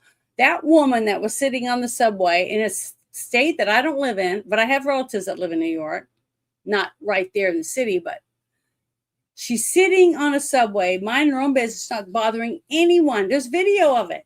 Okay. And all the other people are sitting and doing what they're supposed to do. This gentleman stands up, pulls out something out of his pocket and just stabs a woman right in the neck. And kills this woman for no reason at all. Just because she was the one that happened to sit in that seat, I guess. Or maybe it's because she had blonde hair. Maybe it's because she smelled good or something. I don't know. We have no idea. But then you find out the guy's been released over and over and over, I think 30 something times. And now you're saying we don't have the right to blame the judge that keeps releasing these people for the crime? Well, I think we should. And I can't see why any person that has to sit on that subway every day wouldn't all applaud saying, yes, arrest that judge for letting these criminals back out on the street when I am riding this bus to go to work so I can pay my bills and feed my family. And every day I get on this bus, I have to be afraid that someone's going to stab me from behind, in my head, in my eye, hit me with a hammer, cut my throat, whatever they're going to do. No person should have to ride a subway, a bus, a cab, an Uber, walk to work or whatever, and be worried that they're going to be murdered on their way to work every single day and then go home and try to sleep. Take care of your family, knowing that someone's going to kick your door in and you can't do anything. You got to just take your kid and say, here you go. This is what you wanted, right? I mean, what are we supposed to do if we can't even hold the judges accountable for not doing their jobs? I mean, Jesus, it's terrible. We've got to start fighting for what we believe in. And you can do that right at home. Find out who's running for sheriff. Find out who's running for city council. Find out who's going to be your county clerk. All that different stuff makes a difference in your own town. And you have the right to do that. You live there. So take the information, take it to your bowling league, take it to your church, take it to your school, take it wherever, and start talking. Hey, we got to do something. This person's running and they've already been arrested twice for whatever. Whatever you can find out about these people. Talk to other people that live around you. I'm sure you talk to people. There's no way you can live somewhere and never speak to your neighbors or anyone in your town to find out, guess what? They probably feel exactly like you, that they're being ripped off, that you're working your ass off and you're only getting half of your paycheck because the rest is going to taxes, but yet they're not doing anything for you. They're not trying to clean up your town. They're not trying to stop the crime. They're not trying to fix the roads. They're not trying to fix the schools. Start demanding what you're paying for. I mean, would you go through the drive-thru and pay $30 for a Happy Meal and a drink when you get it and you open it up and there's like 3 French fries in there and half of a hamburger? Are you going to go back in and gripe, or are you going to just say, oh, well, that's what I get. I should have looked in the bag before I drove off. I mean, come on. It's pathetic that we just let them treat us this way. Most of us do. I don't. That's why they call me and say, hey, you want to work the polls? I've been called for jury duty twice in the last 8 months. One was federal and the other was just regular court. But, because I would do it too. And I would sit there and I don't care who or what the thing is. I'm going to follow the law.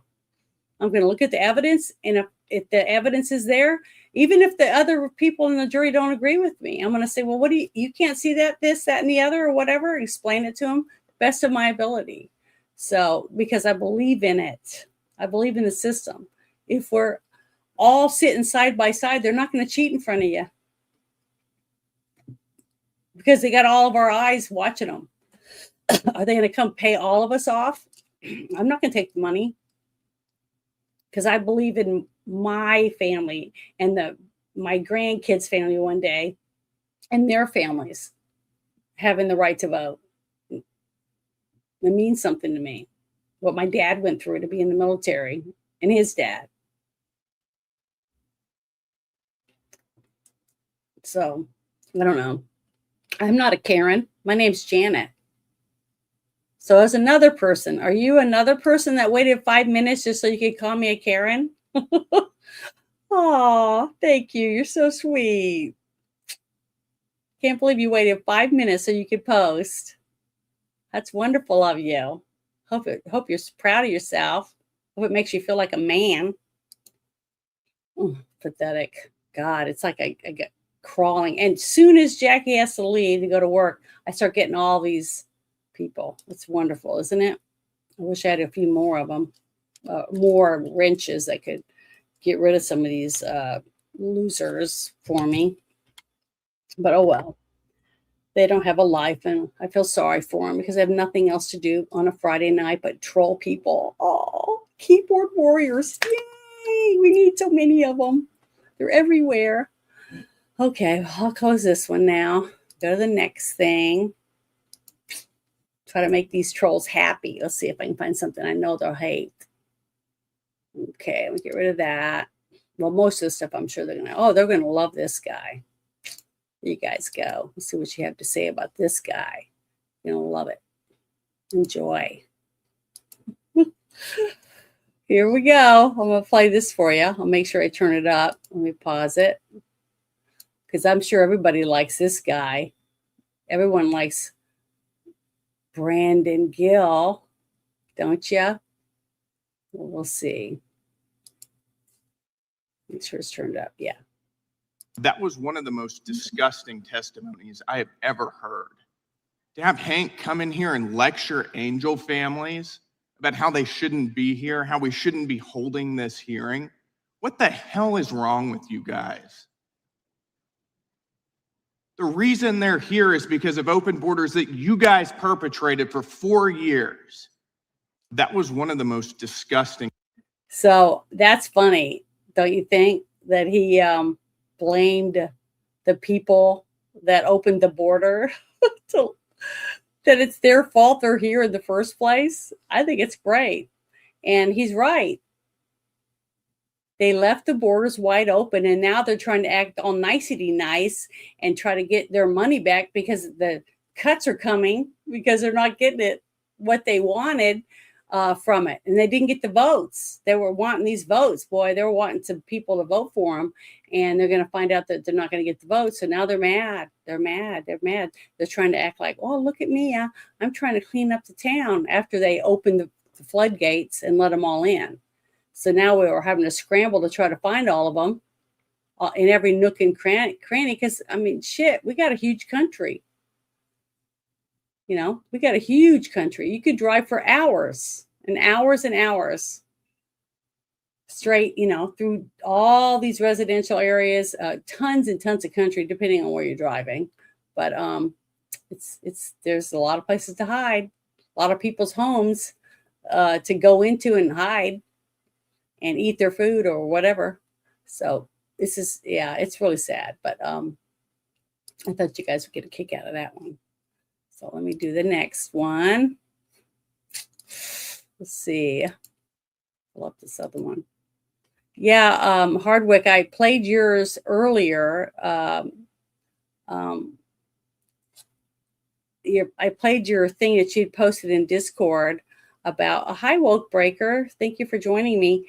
The one about the whole thing that JD Vance did. I think that's wonderful.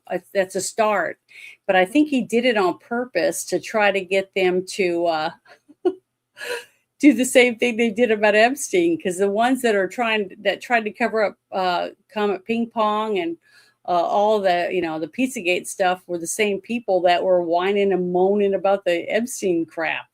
You know, release the names. And now that they're releasing all that stuff and the pictures and the videos and all this stuff, they're freaking out. And a lot of them are moving. A lot of people are even moving out of the country. So I heard that Hunter Biden was one of them already, that he's not even in the country because he can't afford the money that he owes for his back taxes and a whole bunch of stuff. I mean, he's just way in over his head, and there's no, you know, free money just flowing in anymore.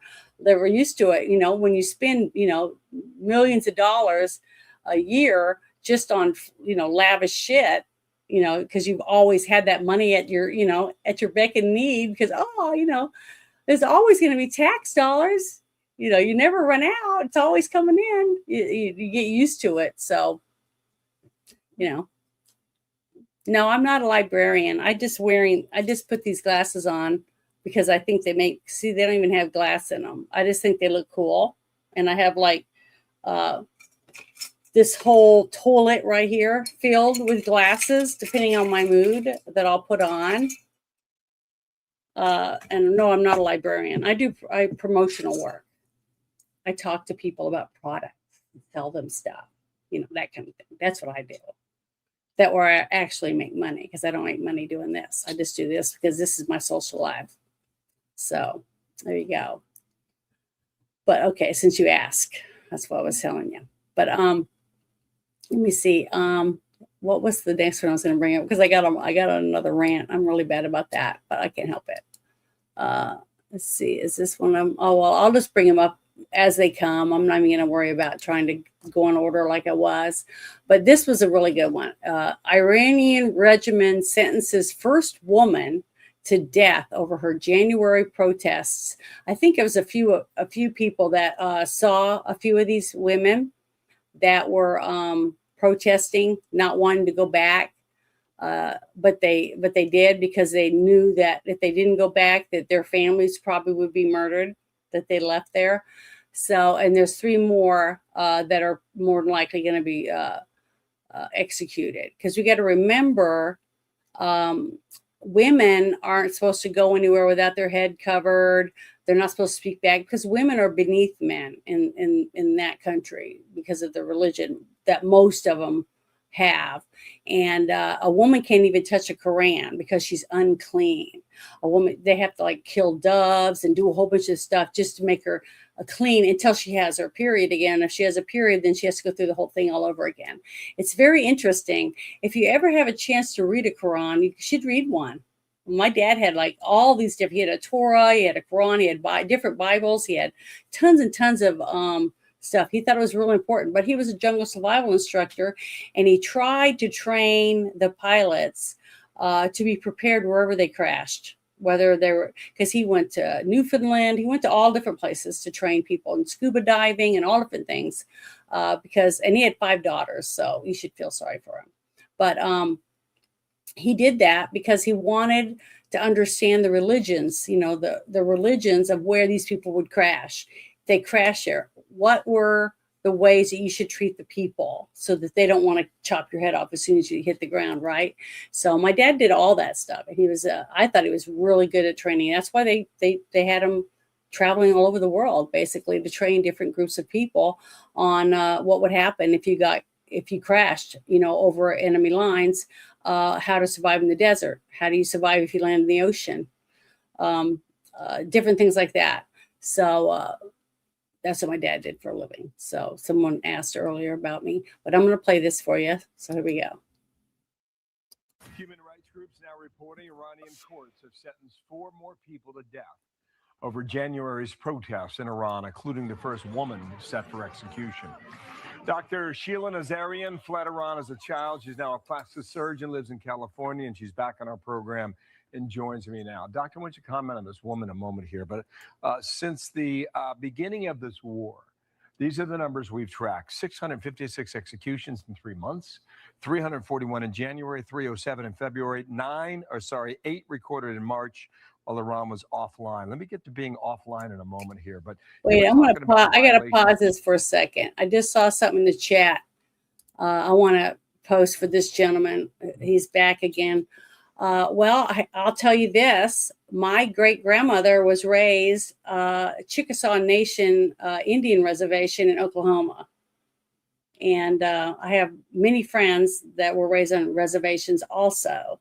But my bloodline is my grandmother, my great-grandmother was full-blood Chickasaw. So when a lot of people come and start saying reparations and stuff like that to me, I tell them, well, if you expect money, then these people should get money before you, because they were here before you were. So there you go. And I'm Janet from another planet, so I am an alien too. Just wanted to say that, and then we'll go back to the thing that we were playing. Called Crimes Against God. And when a woman is executed in Iran, the details you provide are harrowing. Is this going to happen? Bill, Bill, in Iran, just to let your audience know, they believe this regime, these Islamists, they believe that if a woman is killed and she's a virgin, she goes to heaven. So what they do is they will gang rape her before they execute her. And it's just mind-boggling to me, this Elizabeth Banks sitting comfy in a little cushy couch on a podcast with her hair slicked back, talking about how could anyone vote for Donald Trump. Well, Kamala Harris posted on X yesterday that this is a war of choice, and Donald Trump is the only one helping these people in Iran. So Elizabeth Banks, this woman, Bita, is about to be gang raped and publicly executed. And so are 3 more women. And they have been doing this to many young people every single day, 1 or 2 public executions.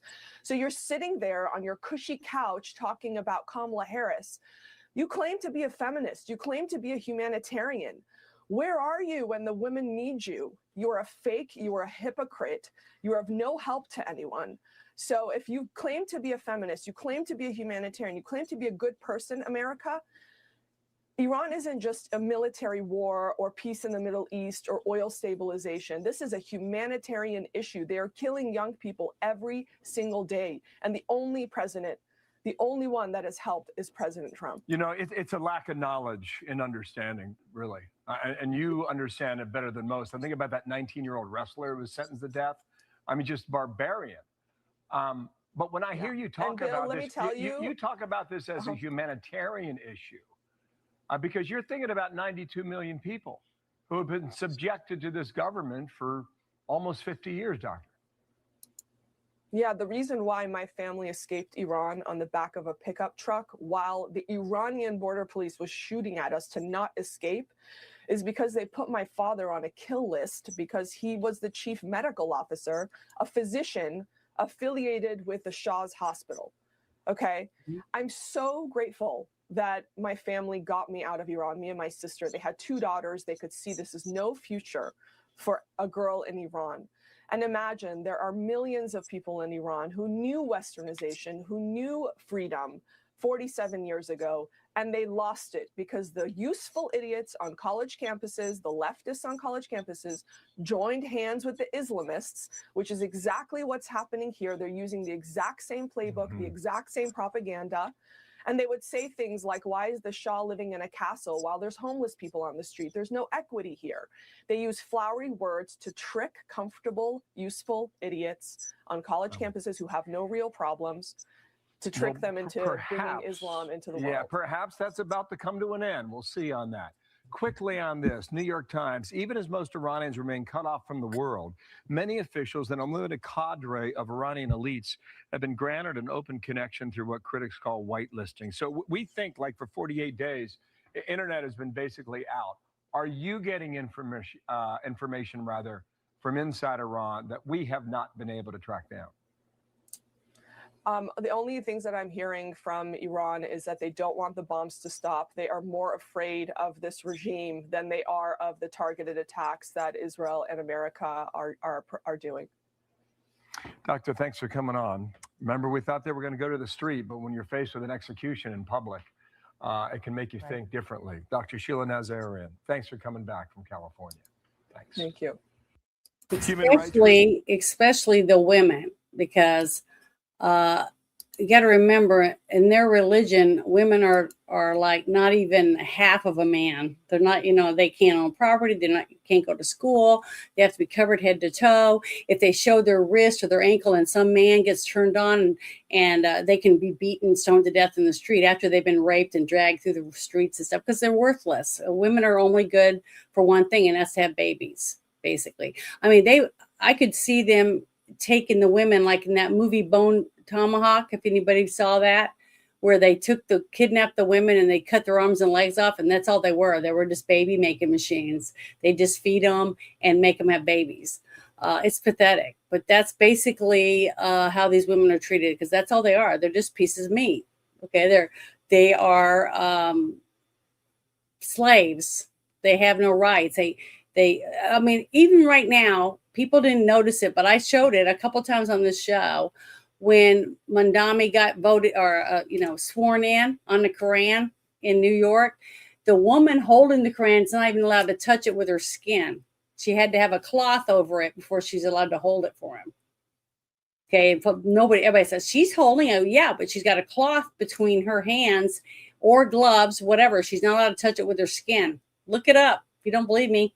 You think I'm full of shit, prove me wrong. I'd love that. The thing is, it's because she's unclean. It's like I was talking about. You read it in the Quran. A woman has a monthly cycle, so she's unclean. She has to go through a ritual to get to the process of being clean, but it only lasts until she has her next cycle. So she has to do it month after month after month. And then once she can't have a period anymore, then basically she's just useless because she can't have babies anymore. So she's not worthy of anything, basically.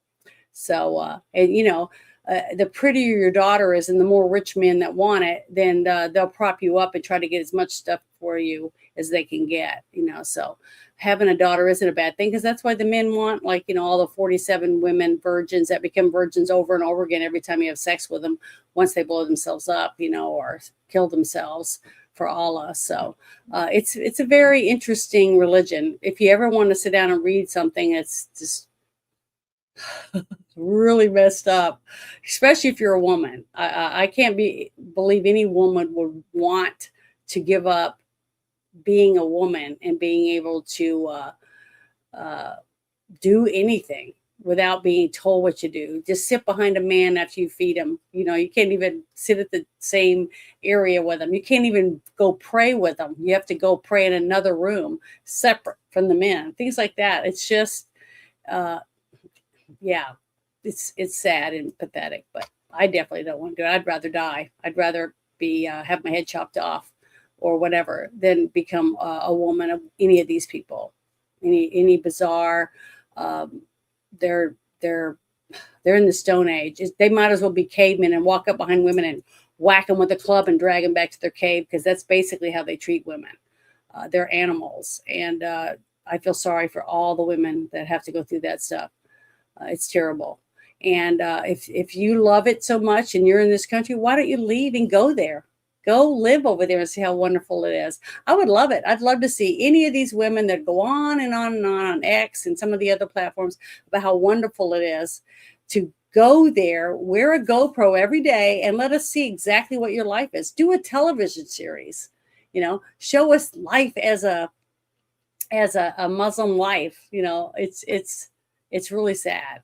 So I would love to have someone do that and show us the real life of what it's really like for a woman to live there.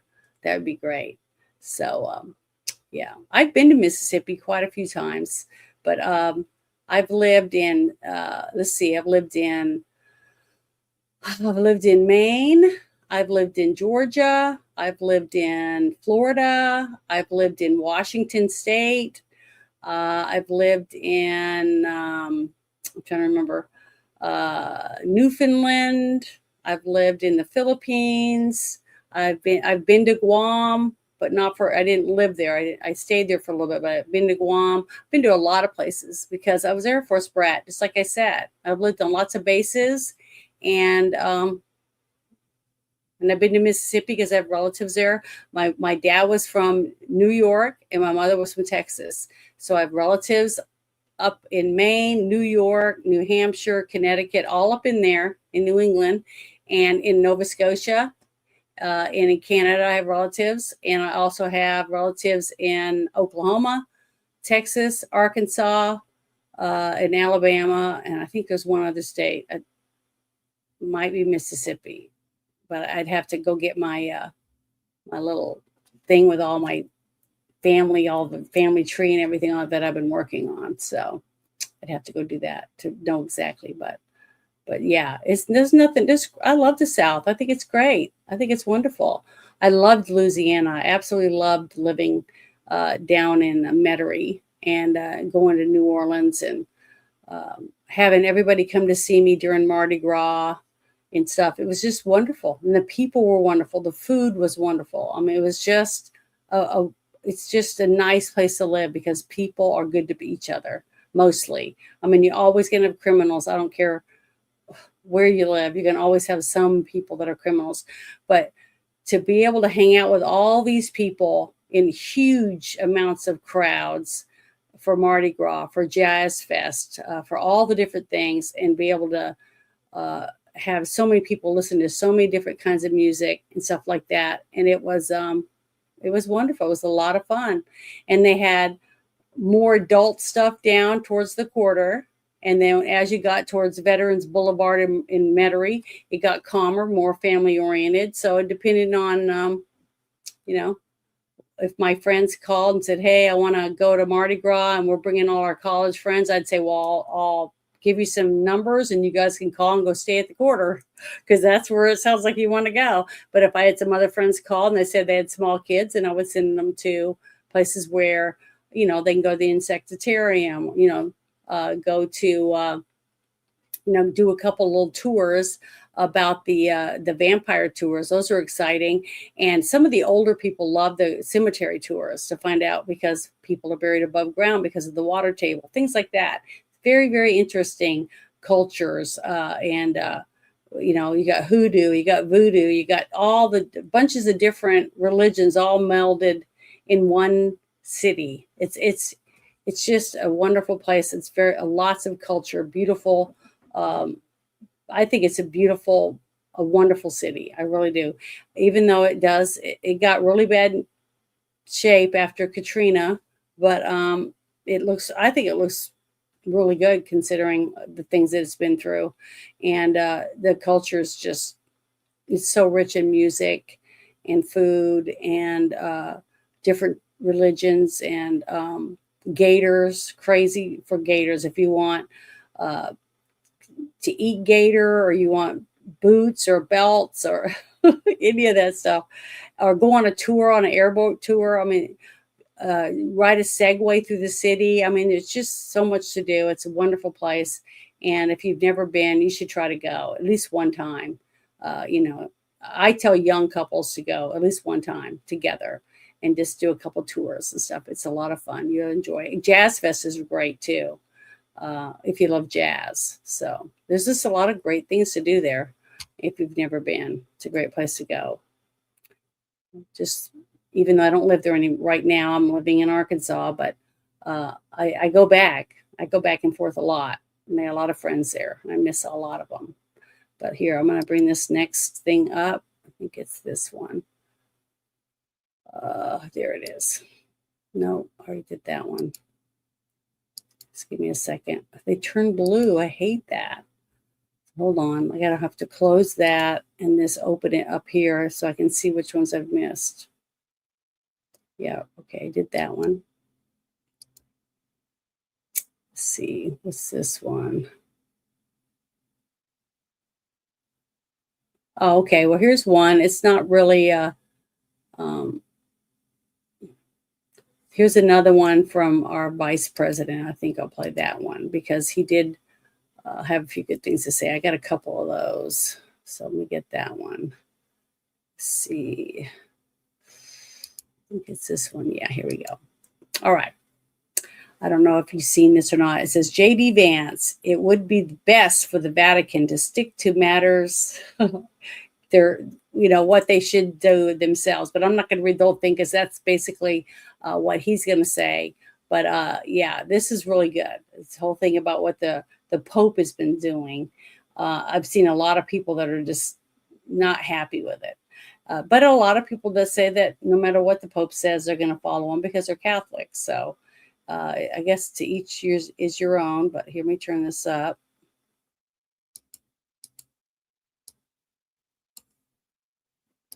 It would be best for the Vatican to stick to matters of morality, to stick to matters of what's going on in the Catholic Church, and let the President of the United States stick to dictating American public policy. It would be best for the Vatican to stick to matters of morality, to stick to matters of what's going on in the Catholic Church, and let the President of the United States stick to dictating American public policy.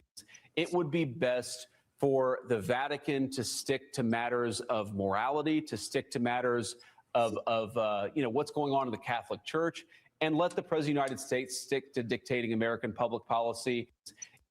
Yeah.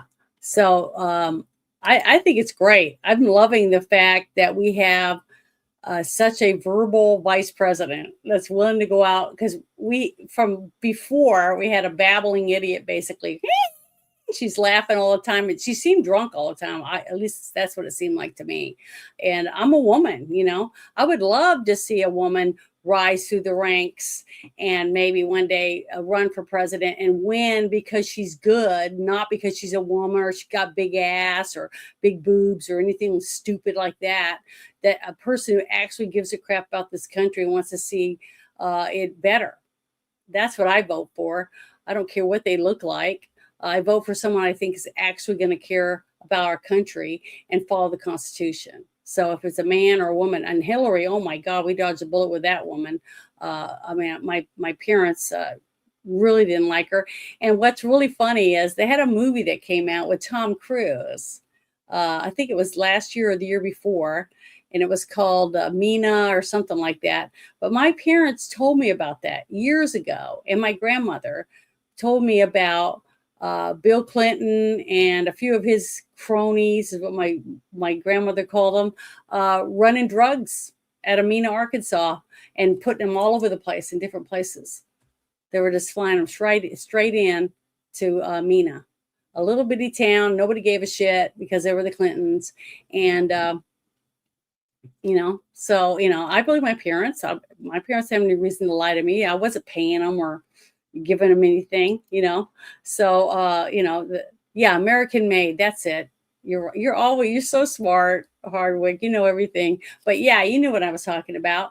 But it's based on truth. It's just so funny how so much comes out, and then they just look the other way, like, well, or they act like they don't care anymore because they stopped talking about it because the pie hits them in the face and they just walk off and lick the pie off because there's nothing else they can do.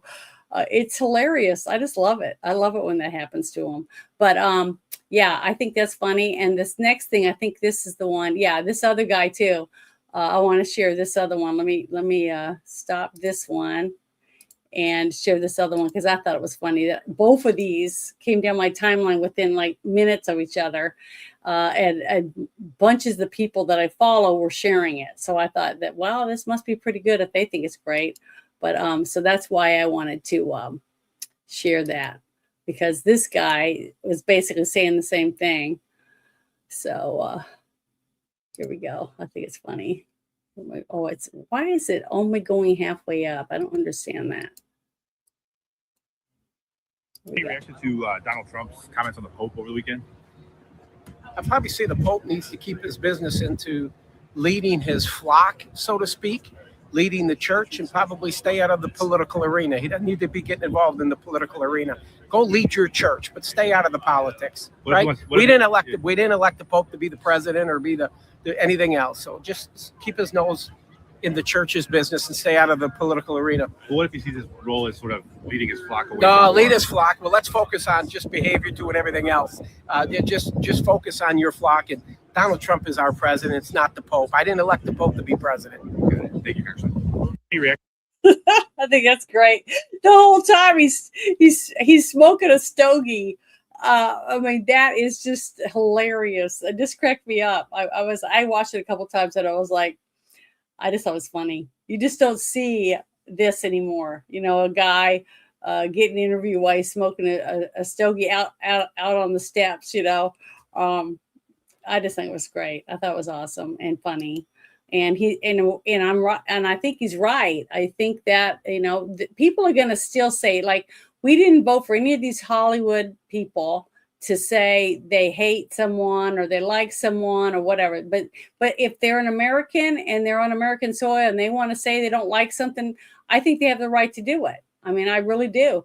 We can just turn the channel. You know what I mean? We don't have to watch them. Just like nobody has to watch me, which is fine. I'm not going to get mad at people because they're not interested in what I say. They have every right to not agree with me, just like I have the same right to not agree with them. That's what's so wonderful about our country. We had the freedom to do that.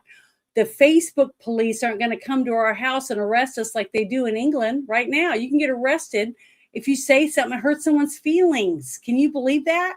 I mean, Jesus, just think our prisons would be overflowing. I mean, out into the streets. They'd have to have a barbed wire all around the streets in every town. They might as well just take the whole cities and wrap barbed wire around them, because that's what would happen.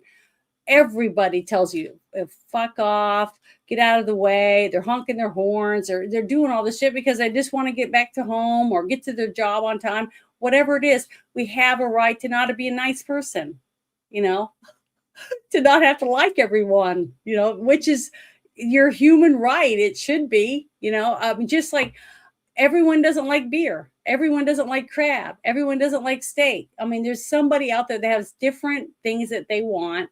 And I don't have the right to force it down their throat any more than they have the right to do that to me. I love that.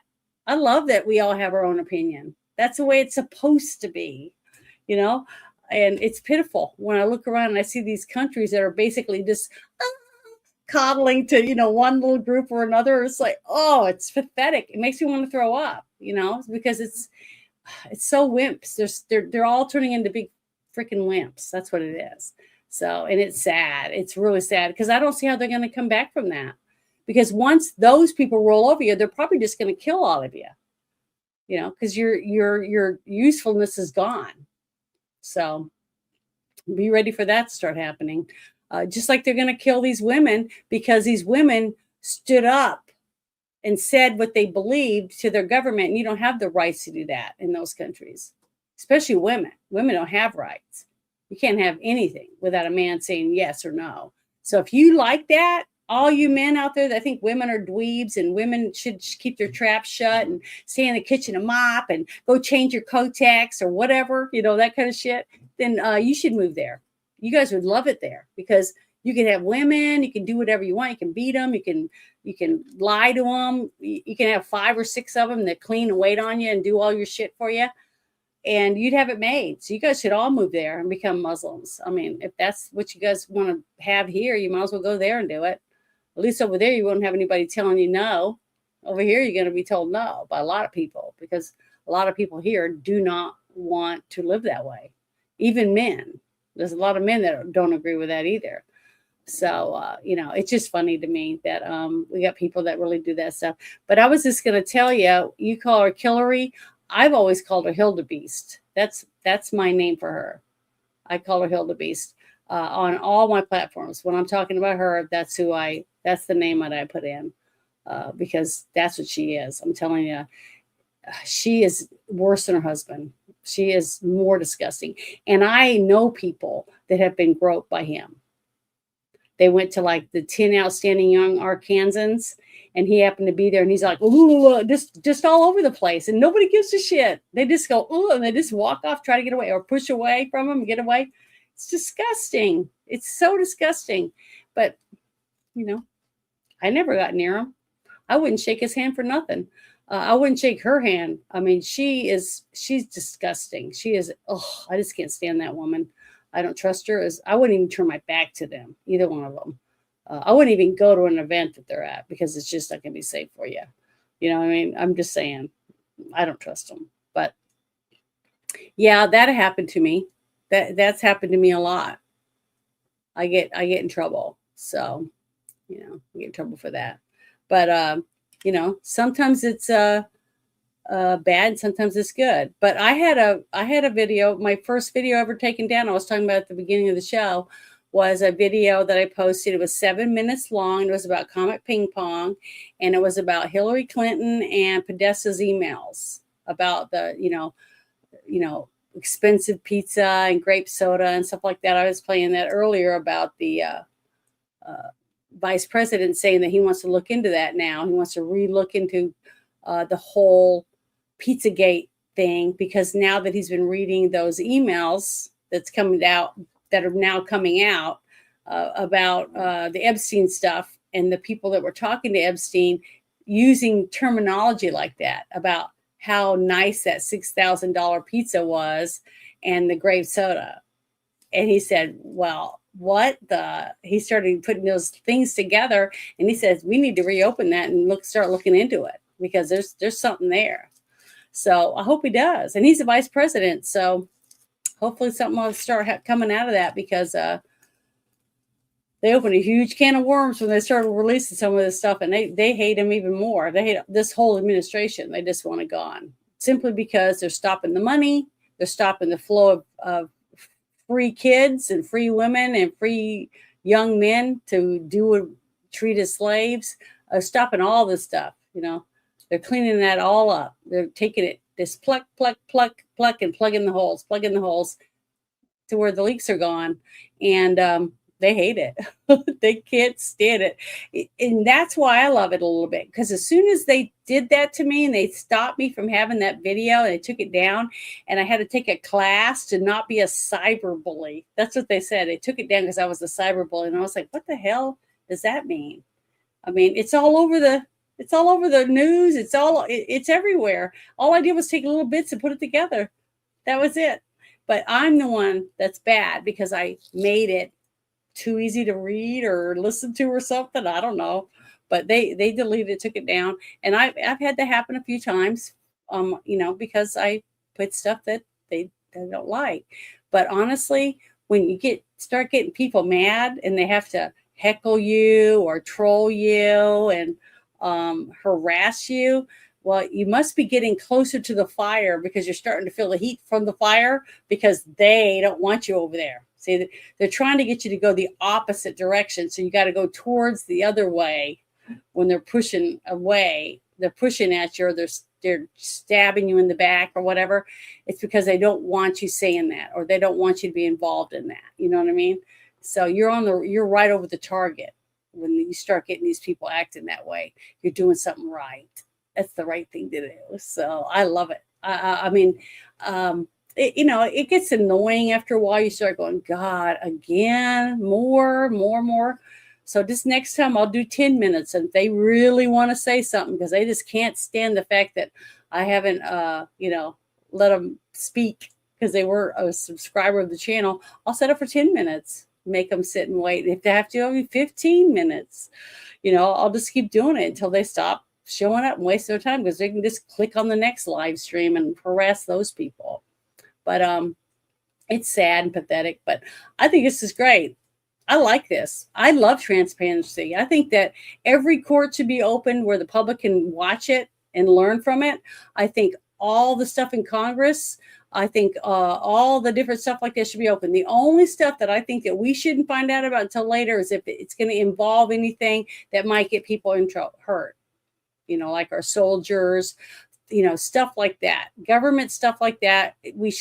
I don't think we should know about it until, they've gone through it or whatever's supposed to, because I want to protect our soldiers, period. I think and we voted for them, so we should trust them to a degree that they're making the right decisions.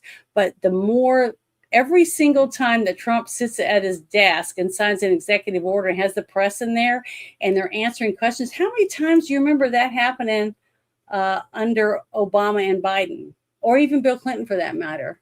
See, it's going to be hard for the next administration, whoever that is, to just close the doors and just sit in their tomb and not tell us anything. How long even the left is going to say, hey, what's going on? This last administration, at least they were open and let us come in and told us what they were doing. So I like it, because this is going to force others to have to be more open and show us what they're doing, because he's making them show us. And even the press, I just love it when they don't want to ask certain questions. Even Caroline Leavitt tells them, I'm not asking you any questions. I'm not talking to you. And she goes to the next person. I think it's great. They deserve that. They've proven that they can't be trusted. And I wouldn't ask them either. I would say, I just put my hand up, wouldn't even talk to her or something. I'd be a total bitch about it, but I can't help it. But I had the right to do that. And I probably you wouldn't want me to run. There's no way. I would never get elected, because I'd tell them to fuck off. I'd say, fuck you, kiss my ass. I'd probably even bare my ass. I probably would show them my ass, and that'd be all over the front page. And they'd say, sorry, you can't run. I said, oh, well, I put my name out there. I knew I wasn't going to make it, but that's what would happen, because I just know I couldn't do it. I don't have the temperament for that.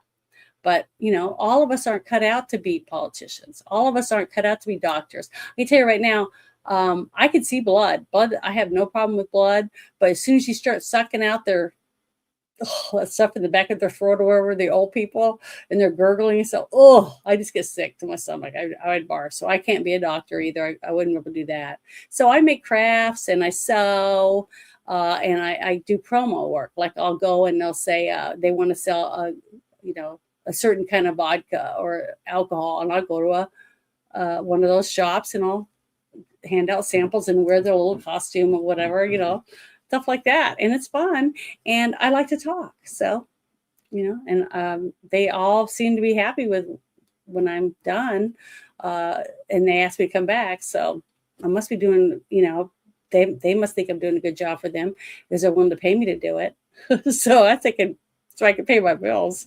But, and I'm doing this, and I'm paying every month to use certain software just so I can do this. So it's like me paying for myself to go to the movies or going out to dinner.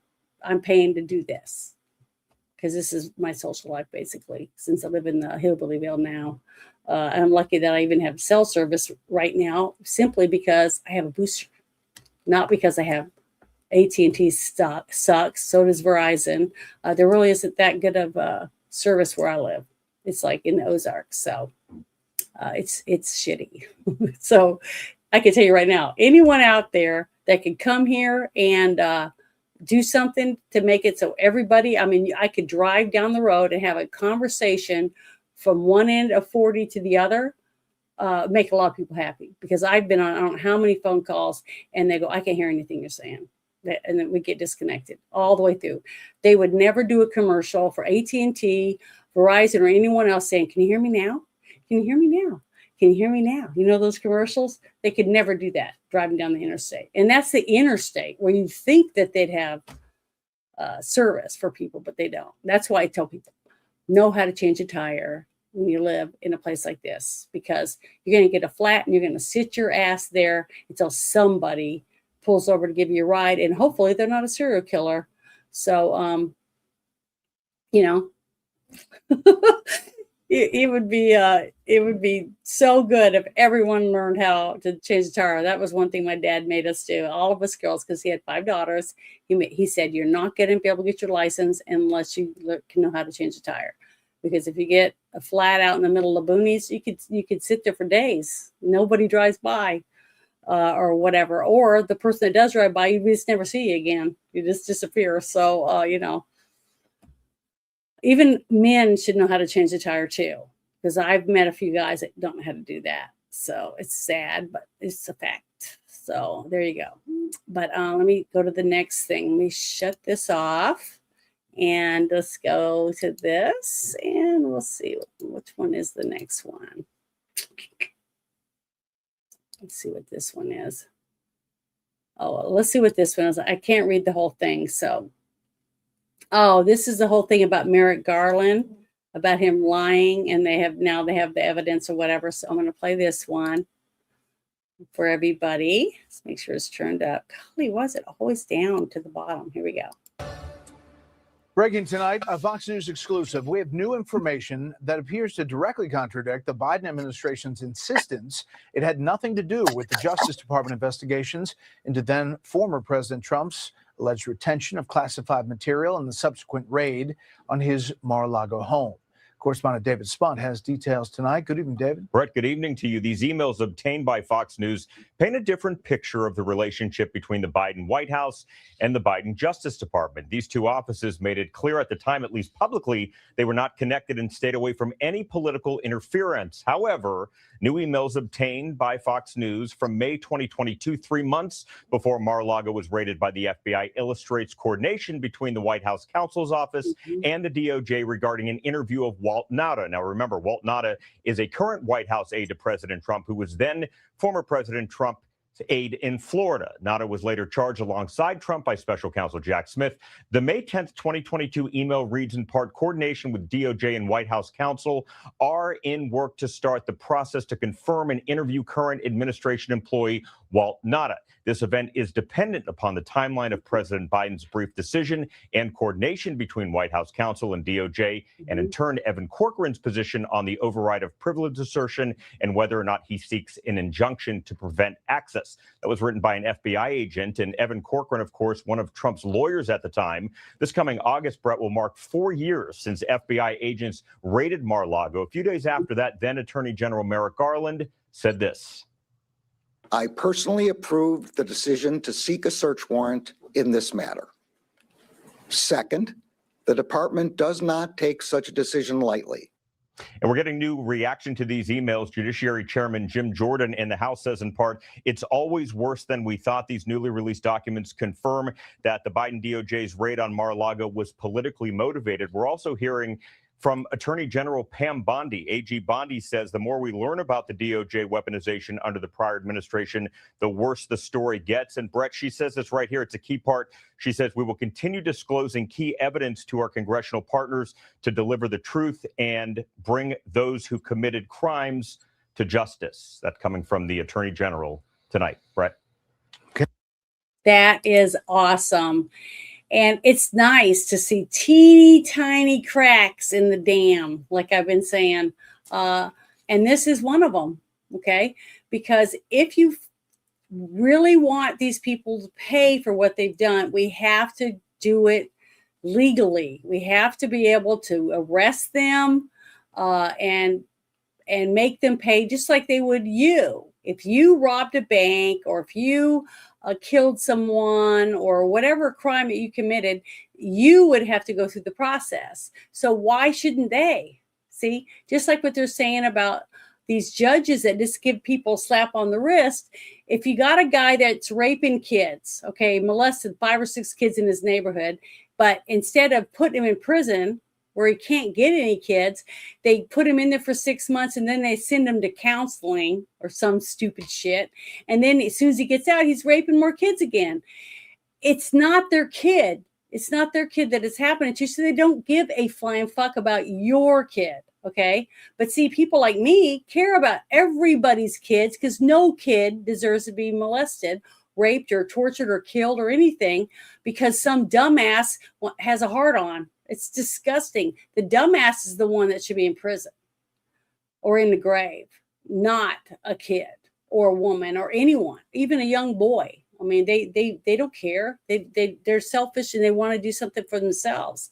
So until we turn this around to where it should be, to where the criminals are in jail and the victims are able to get the treatment they need and be free.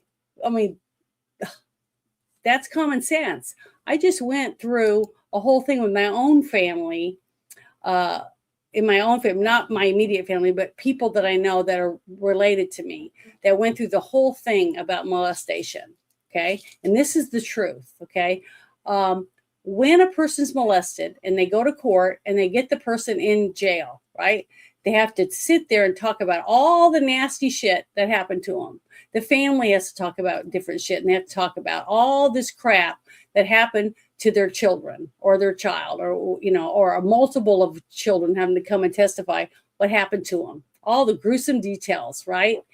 Then the person goes to jail because they cop a plea. They say, oh, the judge says you'll probably get 60 years, something like that. And the person freaks out. 60 years? What can I do to get less time? Because they already know there's shit tons of proof that they did it, right? So they say, well, if you admit that you did this, that, and the other, we'll take this off and you can get 20 years. Okay. And then they go talk to the victims and the victims' family say, okay, we'll do that. But guess what happens?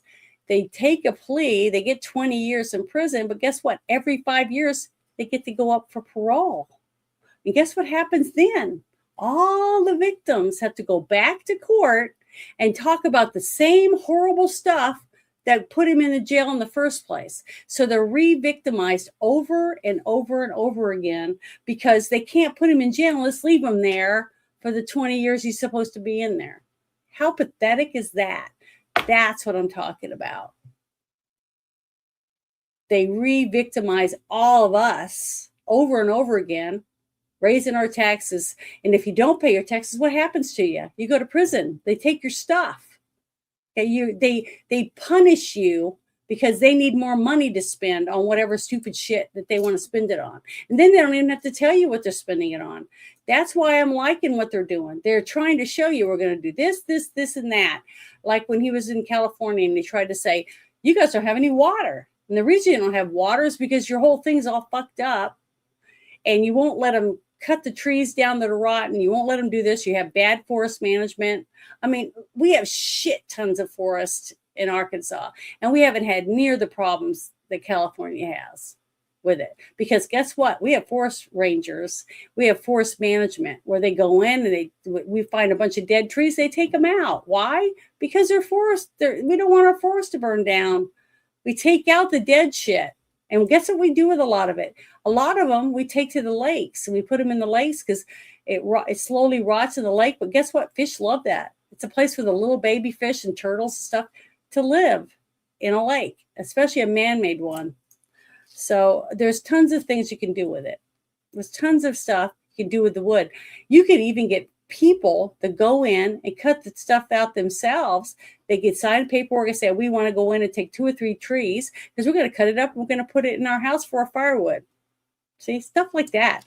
It's called, thinking about shit. Actually have real people that have input. We have a president that actually listens to people. Why do you think he goes to all these rallies and stuff? And he talks about people he talked to. He shares information. He listens to people. I've seen it. I've seen many, many people. I have seen one thing I love about Trump is the way he treats veterans. I have seen him at so many different rallies and different functions. And the one that really, really made me, because guess what? I wanted Ben Carson. That's who I was rooting for. But as time went by, I realized Ben Carson wasn't mean enough to put up with the bullshit that I knew we had. And when I saw Trump with his wife going down a line of veterans, and some of these were wounded veterans, they had legs missing, arms missing, things like that, got down to towards the very end of the line, and there was a man standing there with his wife next to him, and he had no arms. He had those things on with the little claspers or whatever. That's what he had for arms. And Trump would buy, and I have seen other presidents, I'm not going to say their names, a few others, that just would nod their head. That's it. And then they'd walk to the next person. Well, guess what Trump did? He reached out and touched the man on the face like this. Human touch is respect. He gave respect to a man that had no hands. It just makes me sick when people talk bad about him, because that's something that's on the inside of a person. It's a natural reaction that he felt he had to do. Other people just look and go, I ain't touching that guy for $1 million. And they just walk on by. Just like I already told you, there's no freaking way I would shake hands with Hillary Clinton or Bill Clinton, period. I know that might be disrespectful. If I saw him, I would just stand there and nod my head. Mm-hmm, whatever. As they walk by, they wouldn't even approach me anyways. I'm nobody to them. I'm a plebe. I'm a piece of dirt on her shoe. So I'm thankful for that, because I don't want to ever meet them. There's nothing about them, no redeeming qualities at all that I would he would want to touch, So, but I had the right to feel that way. I live in America. And thank goodness I do. I am so thankful, because even though we have a lot of problems, we are still the best country in this world. I can tell you that. And I've been to a few of different countries and seen how their governments have people living in the street. And they're living in nice homes with, food, lots of stuff. They got everything and the people have nothing. So I've seen that many times.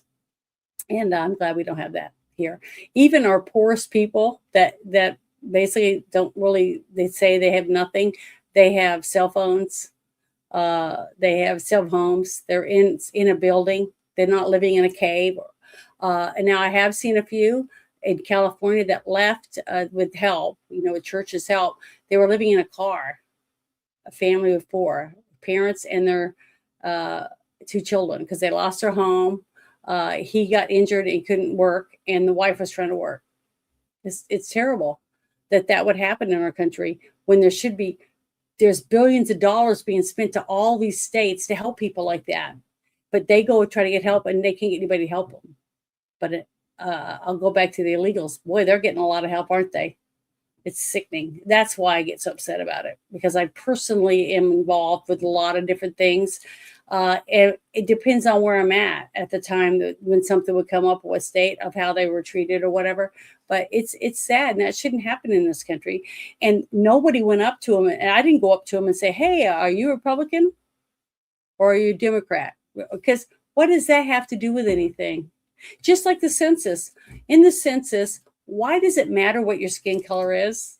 See, they shouldn't even ask that. It should just be if you're a citizen of America and how many kids you have, how many elderly people, things like that, things that actually matter.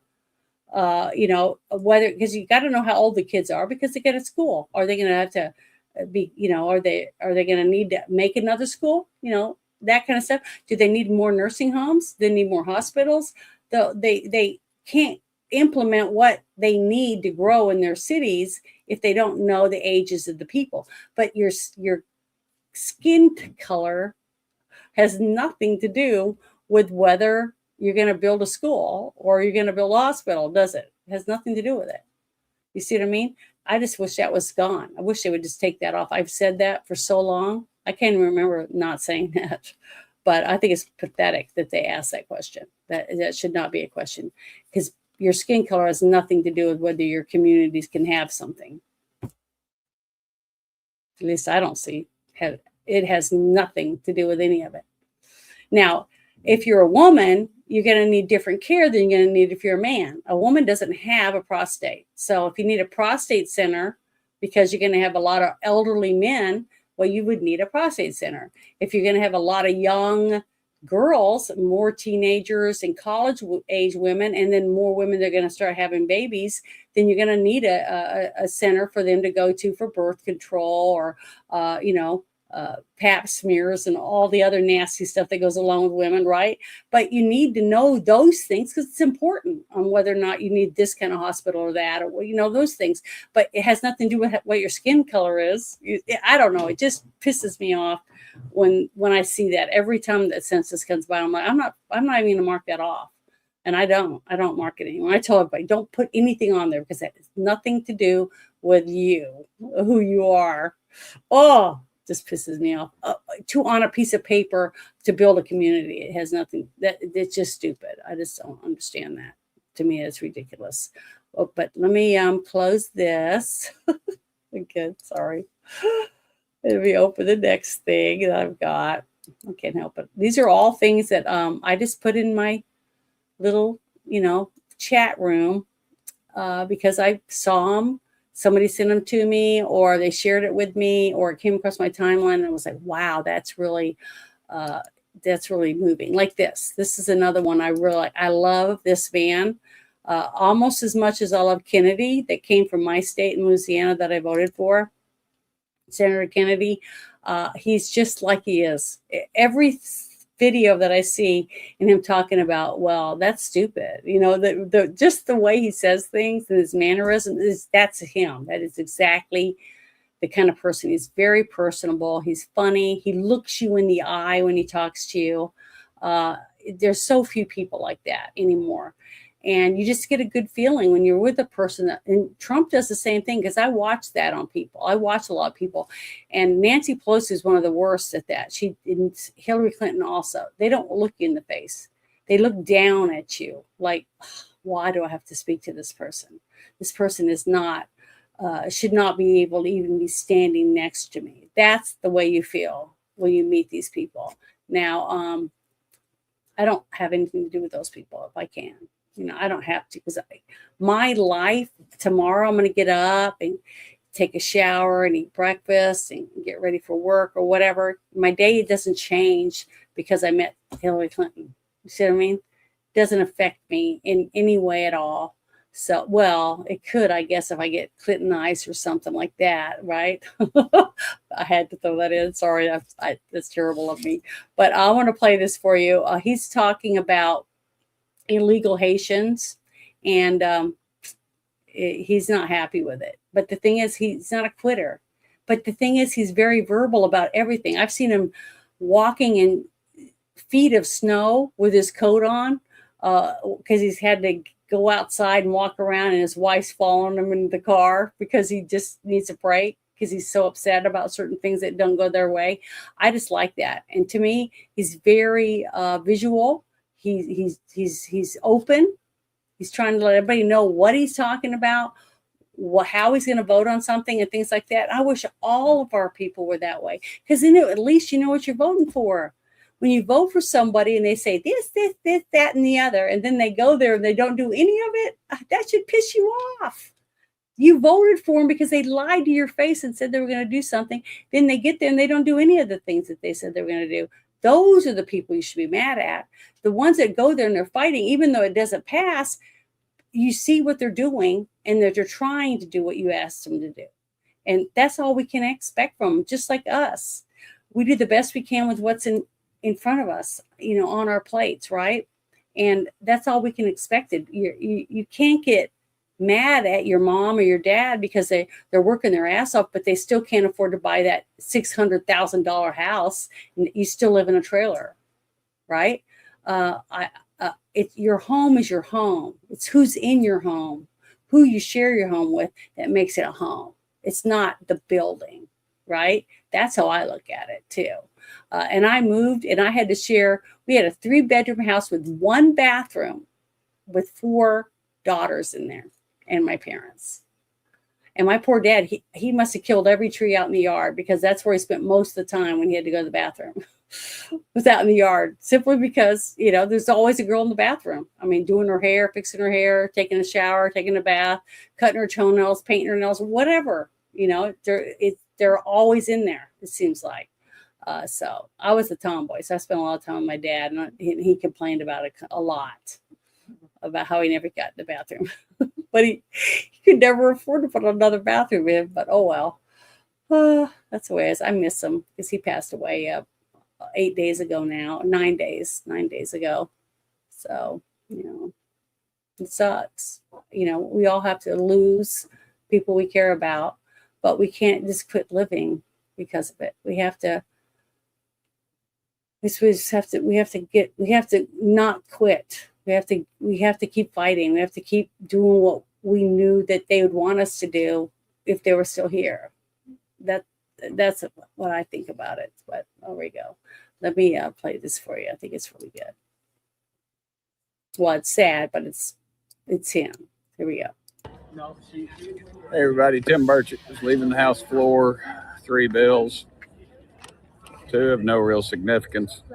The third, unbelievably, a Democrat motion to provide for consideration that legal immigrants status to Haitians. It provides legal immigrants status to Haitians who are already in the United States. So you have illegal Haitians here, and we're going to allow them to stay. And 4 Republicans. Look them up, who they were. You can pretty much guess, but go ahead and look them up. Anyway, unbelievable. This is one time I'm glad for inaction in the Senate. But dadgummit, this is what we become. We gotta clean this mess up here. Anyway, thank y'all for sending me here. We'll keep fighting. See, we still have good people. Whether you want to believe it or not, we still have people that really are there to try to fix things. I mean, you might go to the same Thanksgiving every year with your family, and there's 2 or 3 people that you absolutely can't stand, right? But every year you go, they're the same person. They don't change. They talk about the same things. They act the same way. They treat people the same way, right? Well, why do they keep putting people back in office when they do the same exact thing every single time they go? That's why Pelosi's and people like that just go there and they go there and they go. They basically live there off of you because you're paying for them to be there. Even if you don't vote. See, the thing is, when you don't vote, you're voting for them because you didn't go there to stand up to try to keep them from being there. See, that's why your one vote matters. Because if every single person that never voted goes to vote, it could change everything. I think that's what happened when Trump won in such a landslide the first time. That Hillary Clinton, I loved it. I rewatched that over and over again as it gave me joy to see her so pissed off. She's standing up on the stage so arrogant and nasty because I just can't stand the woman. And here comes that guy, what was his name? Podesta guy, to tell her that she didn't win. And she could see if she could have, knives would have came out of her eyes and killed him right in front of her, or lasers or whatever. She looked like she was about to burst into flames. And I reveled in it. It's terrible of me as a Christian to say that. But when you see someone like that year after year after year lie and cheat us. She had a server in her bathroom, an illegal server in her bathroom. And then when they told her to turn over all those emails stuff, what is she? Her and Huma Abedin and a few of her other aides had hammers and they were breaking all the phones and they were using bleach bit on them and doing all this shit, all illegal shit that every one of us would be still sitting in prison over. But yet she's just walking around this thing. And we're paying for it. She got that foundation. All those kids went missing in Haiti. And he's talking about the Haitian thing. Wonder if any of that's connected. I mean, it's just disgusting. It's so disgusting. And I'm just fed up with it. I'm fed up with them getting away with so much. And people just acting like, who gives a shit? When it's your money. If you've ever had a job and you're even working part-time or whatever it is, or you're just collecting benefits, they're still taking taxes out of it. And they're taking your taxes and they're giving it to people who haven't done anything ever, just walked over the border, and you're paying their way. And you're also paying for these people to stand up there and vote for what they want, like not giving you the names of all the people that are using the slush fund for sexual harassment. 350 or 60 something of them said no, not to release the names, and 65 said yes. So we got 65 people that are actually decent up there fighting. They're fighting all the 360 something of them, and 65 of them are fighting them. Because he was one of them, the one I just showed you, this guy right here, he was one of them that voted yes to release all the names. Why? Because his name ain't on it. I just watched a trial, well, some of a trial of a guy that confessed. He's confessed. They're doing the sentencing phase right now, whether he gets death penalty or life in prison without parole. That took a 7-year-old girl from her front yard, put her in the back of the FedEx truck that he was driving, and murdered her in the back of it, and did horrible things to her. Now, we couldn't see what he was doing because he took stickers and put them over the camera so you couldn't see, but you could hear every blow, every stomp on her little face and on her body. Over an hour it took him to kill this little girl, and then take her, strip her clothes completely off, and dump her in a lake. Okay, they're watching. The juries had to watch all this stuff, but he put stickers over it. Why? Why do you think he put stickers over the cameras? Because he knew he was about to do something illegal. Just like I said about all the paper they were putting over the windows when they were doing the counting of the ballots. Why? I worked the polls many times, and we never had to hide that we were counting ballots. The only time you'd have to hide it is when you're hiding something you're doing. When you have to do it in the secret of night, undercover, where no one can see you, it's not the right thing to be doing. I mean, if you're going to cheat on your wife, are you going to cheat in front of your wife? Or are you going to hide in a closet or at a hotel down the road, or have a secret app so that she can't see that you're making phone calls or taking selfies or whatever? You hide bad things that you don't want people to see. That makes common sense. Does anyone have common sense anymore? To put 2 and 2 together, that if you put stickers over things, or you're covering something up, or you don't want to release the names, what does that mean? What does that tell you?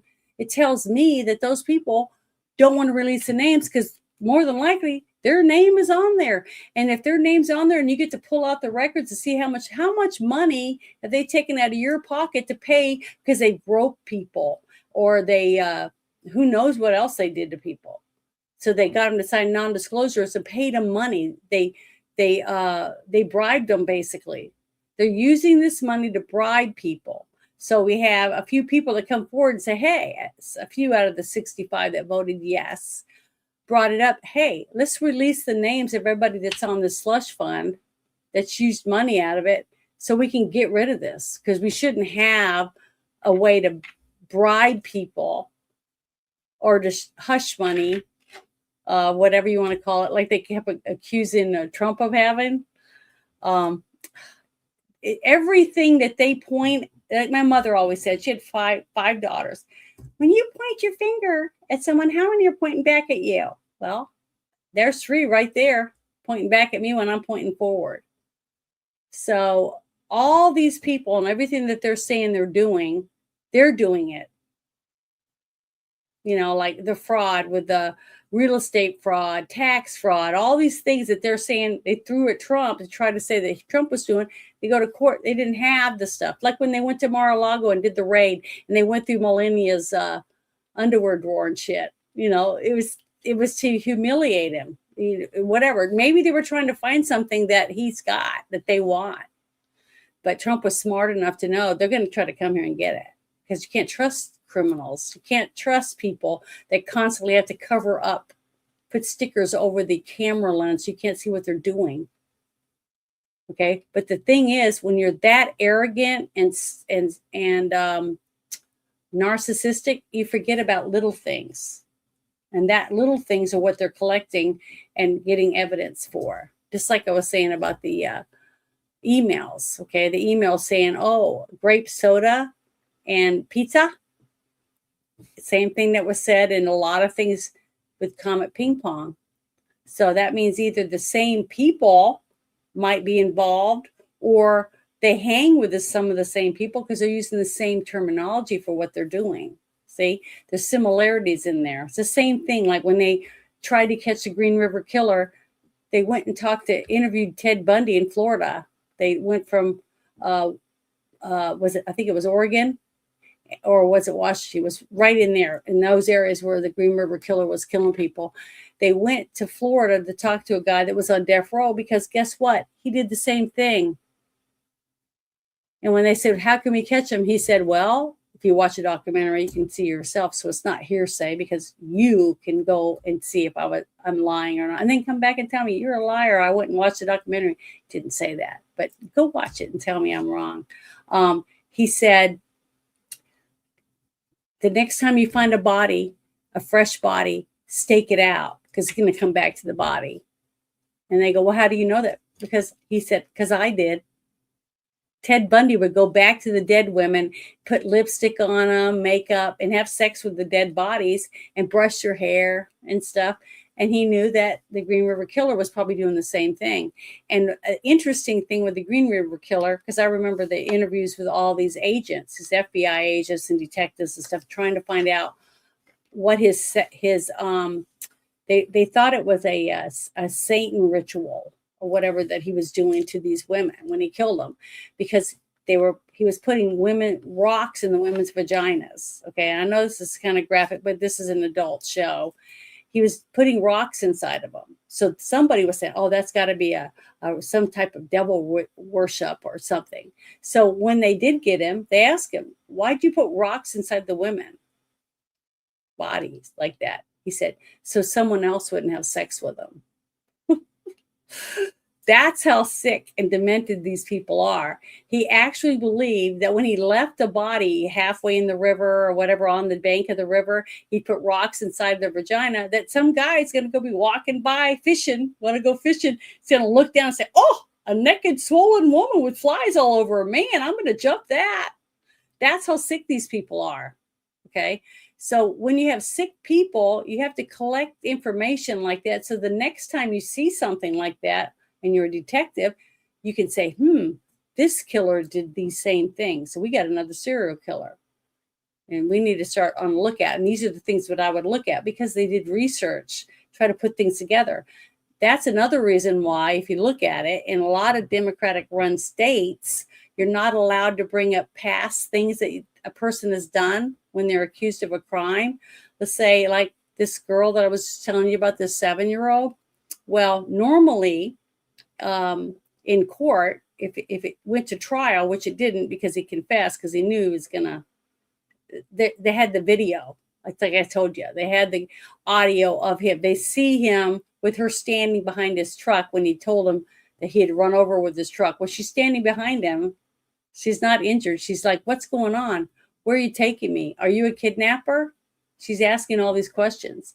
He goes, well, I took you because you're so pretty. You know that, right? This is how he's talking to a 7-year-old girl.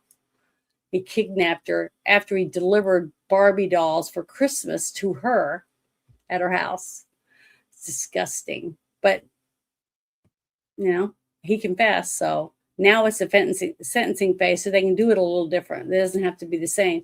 Well, he had done it. He had raped other young women, underage girls, before.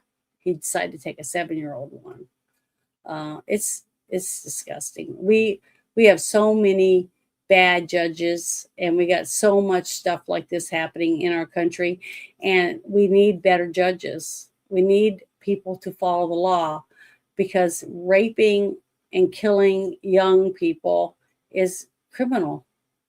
And if you got DNA and you got video and you got all this stuff, it's a slam dunk.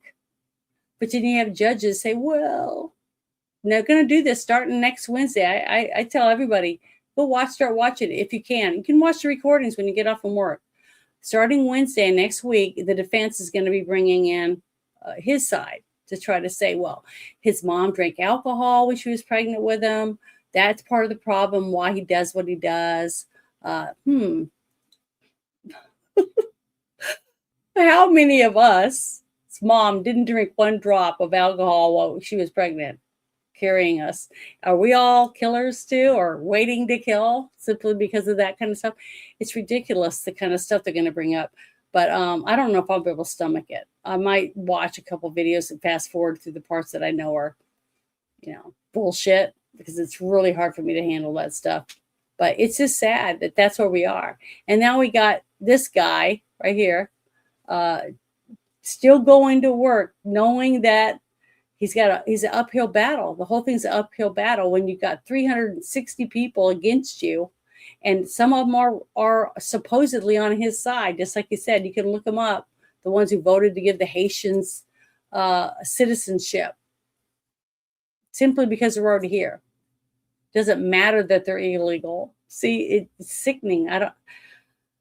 Because it's not their money. See, that's the thing. If it was coming out of their checkbook, if we said this to them, okay, all of you people out there that want all these illegals to be legal citizens, every one of you take a couple of them into your home, and you're going to take care of them, feed them, help them get jobs, help them learn English, whatever else. And they all sign these things saying they're going to do it, or they're going to have to go to jail. Well, how many of them do you think are going to do that? Zero. They're not going to do it because they don't want to spend their money. They want to spend your money to take care of other people. Because as soon as their check's going to be cut off, they'll get the, like the whole thing when the government was shut down, because they were getting paid. TSA wasn't getting paid. Forest rangers weren't getting paid. A bunch of other government agents weren't getting paid, but they were. So they could last as long as they wanted. They were ready to take Easter break, and they didn't give a shit whether or not you could afford to go buy Easter basket for your kid. That's how pathetic they are. And we're just let them do it because we don't do anything. We don't say anything. We don't do anything. But supporting people like this gentleman and Kennedy and a few others shows that you care. So, it's important. I think it is. But I'll close that one. Well, you can leave. You don't have to stay. You can go anytime you want. I didn't drag you in here. You're not paying me. So leave. Just go. I'd be happy if he left. But see, he won't. Because he waited 5 minutes so he could say that. That's what's so funny to me. All these people saying that stuff like that waited 5 minutes because it says so at the top of my thing. It says Janet from another planet turned on subscribers only mode. You have to wait 5 minutes to be able to speak in the chat. They'll sit there for 5 minutes waiting just so he can say, bitch, I hate you, fuck you, whatever bad shit they want. That's what they do. They love it. And there you go. That's what we get. But the thing is, they'll benefit from all the hard work other people do anyways, because they'll get the better prices. They'll get whatever good stuff comes along. They get to have it too, even if they didn't want it or didn't vote for it or didn't work for it or whatever, because that's the way it works. Right? Or am I wrong? I guess it works different for some people, doesn't it? Because we voted for that. But let me turn this one off and go to the next one. Let's see, what was this next one? Let me make sure I open the right one. Okay, yeah, I'll do this one. It's the Nicholas one. Okay, this one right here. All right. I don't know if you guys heard this one or not. We push pause, turn it up. It says the USDA approved extremely dangerous self-amplifying RNA shots for dogs and cats. So they pushed it on people, and now they're pushing it on your pets without you even having to tell you about it, because all they do is tell the people that have to know, those people. But what was sad is way back when COVID, they were trying to get the COVID vaccine out in the first place. I was playing videos, and this was a couple of the ones that got me in trouble, was because I played these videos that people sent me from different states that had beagles. It was like 21 beagles in one, and then there was like 14 in another. There are different laboratories that were giving the COVID vaccines to beagles, and every single beagle died. Every single beagle died in every one of the laboratories. I think there was like 4 that I know of, that I saw the actual videos. And these were people that snuck in to get videos of them and get the information. They had like hidden cameras on them so they could capture this information to show people that every single animal, which were their beagles that they used, died. But now they're going to give it to them anyways. They're going to give it to your cat, your dog, when you take it to the vet. So here we go. That's one, if you love your pet, try to know what you're giving your dog or your cat. Our pets. Is it true that they are putting mRNA in things like the rabies vaccine? Unfortunately, it's true. Last year, the USDA authorized Novavax NXT. It's developed by Merck. It's a RNA particle injection, that are self-amplifying RNA particle injection for dogs and cats for rabies, feline leukemia virus, and canine flu. So veterinarians across the country are injecting self-amplifying RNA injections into our pets. Most people don't even know. They'll go to the vet.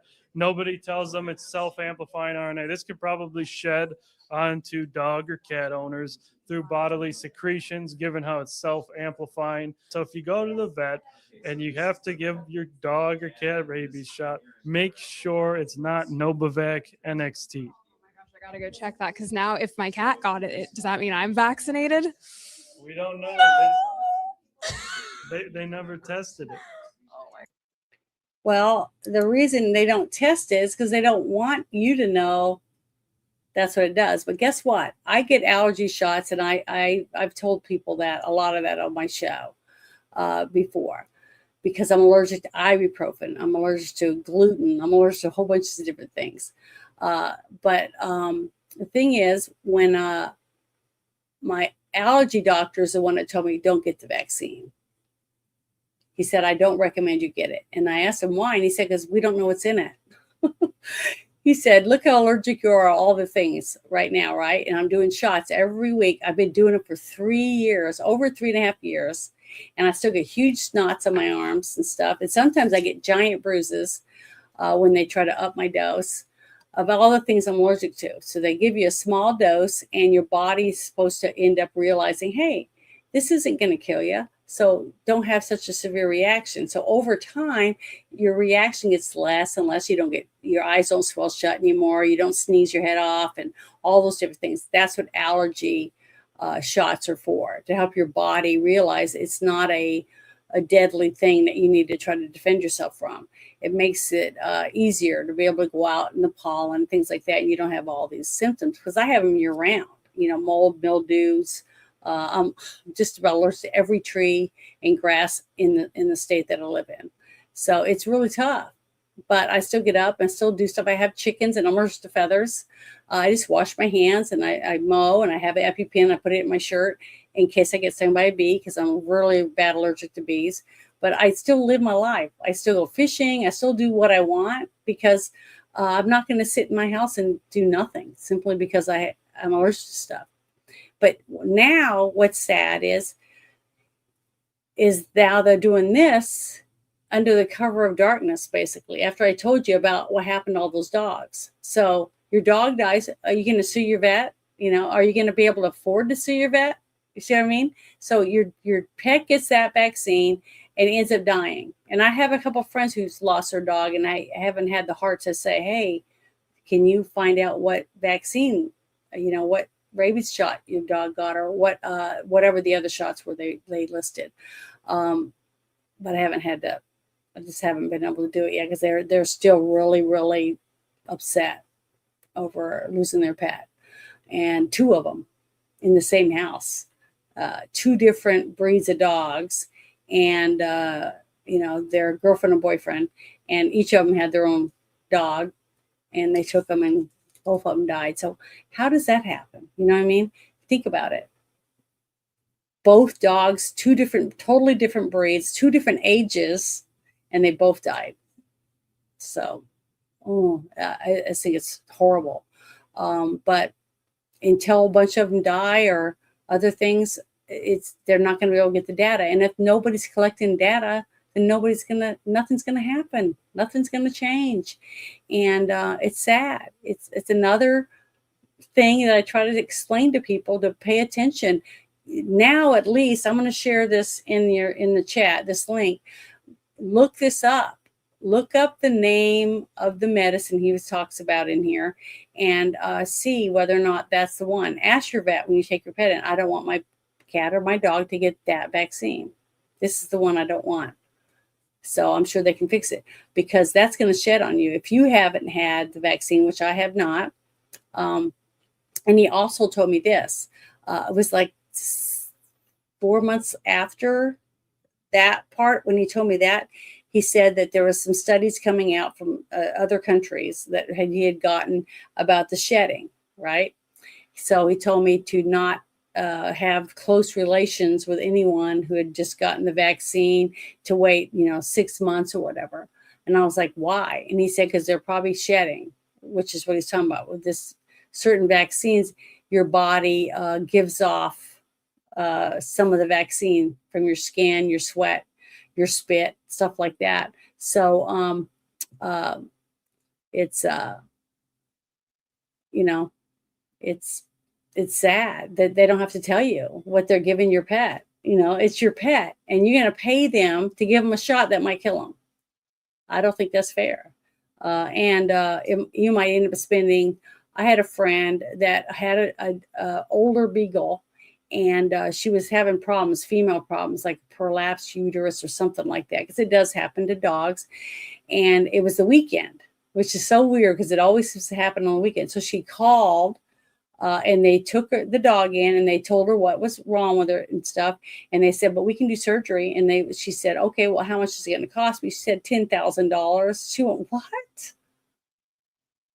I can't afford that. And he goes, well, that's how much we're going to charge if we do the surgery this weekend. So then she made some more phone calls, and she finally was able to get a hold of her regular vet, and her vet said, just bring her to us.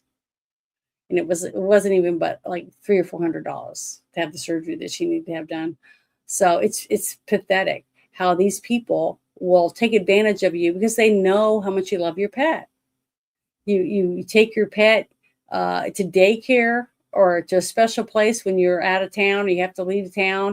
You have people babysit for you. You buy special food and treats and you do all this stuff.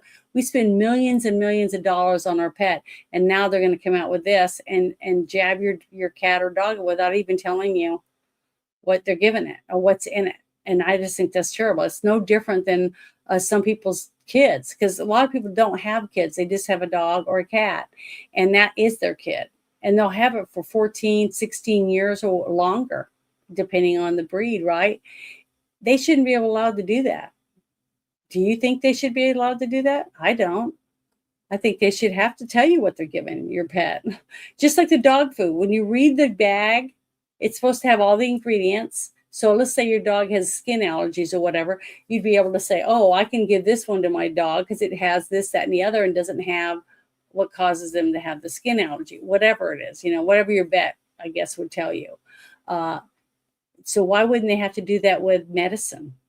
I don't know. I'm just putting this out there because, I just thought it was important, especially when, I saw it. So let me get I'm going to get the address real quick to share in the chat so that you can look it up yourself and write the stuff down, the information, because if you got a pet that you're going to be taking to the vet soon, I think you should be informed that they might be giving your pet, your cat or dog this. Now, it might be other animals because I don't know what other animals. Some states let you have raccoons as pets, skunks, squirrels, prairie dogs. Different states have different rules on what kind of pets you can have. And I know that some of those have to have rabies vaccines. Now, I think the skunk has a mixture of something. It's different than exactly what we give dogs or cats, but I'm not 100% because I've never had one, but I've had a friend that had a skunk. Oh, it was so cute too. But they still have that funny smell. They have it's not the same smell as a ferret. It's like it's similar, but it's worse. It's a little more pungent.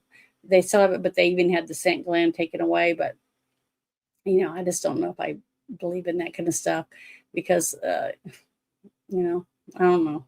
But, I just want you to know that what you're giving your pet. That's all. The only reason why I'm going to share that one. But let me turn that off and then go to the next one. I thought that was important that people would know about it. Let me see what this one is real quick. Oh, this one I thought was so interesting. So I want to share this one.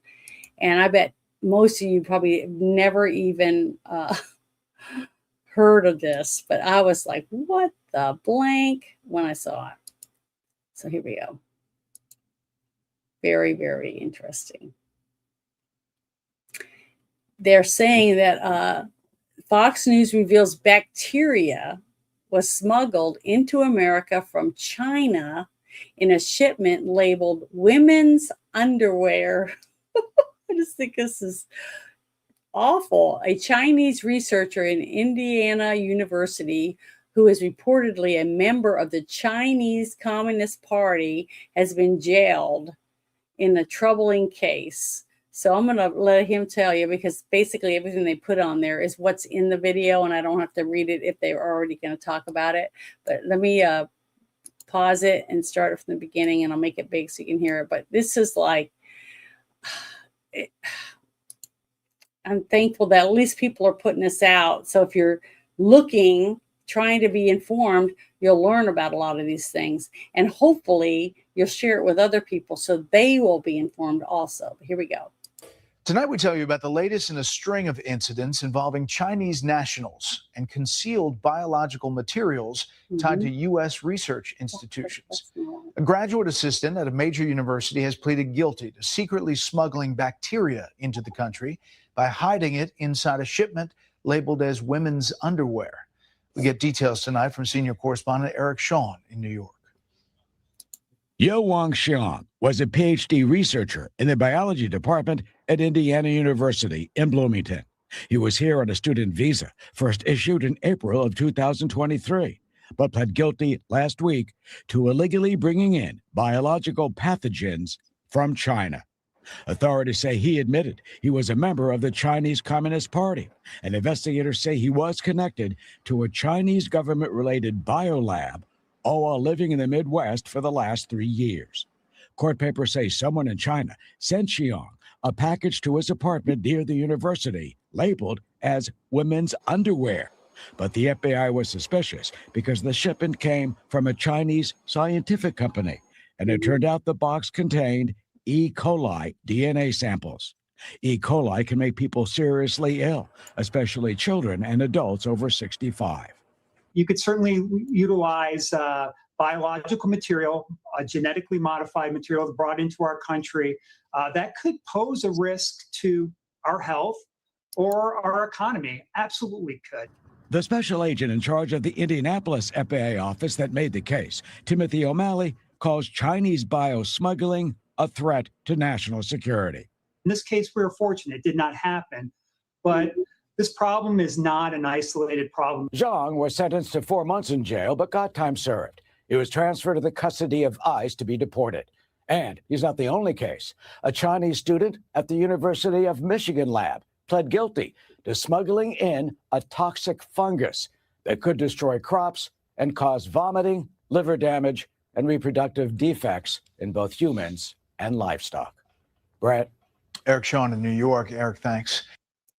What's really scary about that kind of stuff that scares me is all the stuff that's here that we don't know anything about. Just like we said about a fungus. You got a nut job, okay, that hates America, that hates freedom, that is a communist and just wants to see all Americans die or lose their country or become slaves of China, whatever their messed up mind has, right? So they get this fungus or whatever it is they have, and they have it in their jar or whatever. They go to different restaurants and just sprinkle it on the salad bar. Just or spray it, just a couple little sprays, because they can go to different places, and all they have to do is go to some big ones, because they leave, they go to their apartment building or whatever, they go to all these places, and it's everywhere like that. It's all over the place, just like what happened with COVID. Supposedly, it's in a plane, and you're stuck in a plane for a certain amount of time, recirculated air going through there, and everybody in there is going to be sick, every single person. So it's scary. I mean, it's really scary. Do it on a bus. Buses, go to a lunch rooms, it's, or look at the huge malls that we have with all the food court. I mean, it's just scary. And that's why people should stop worrying about, oh, ICE is coming and deport them.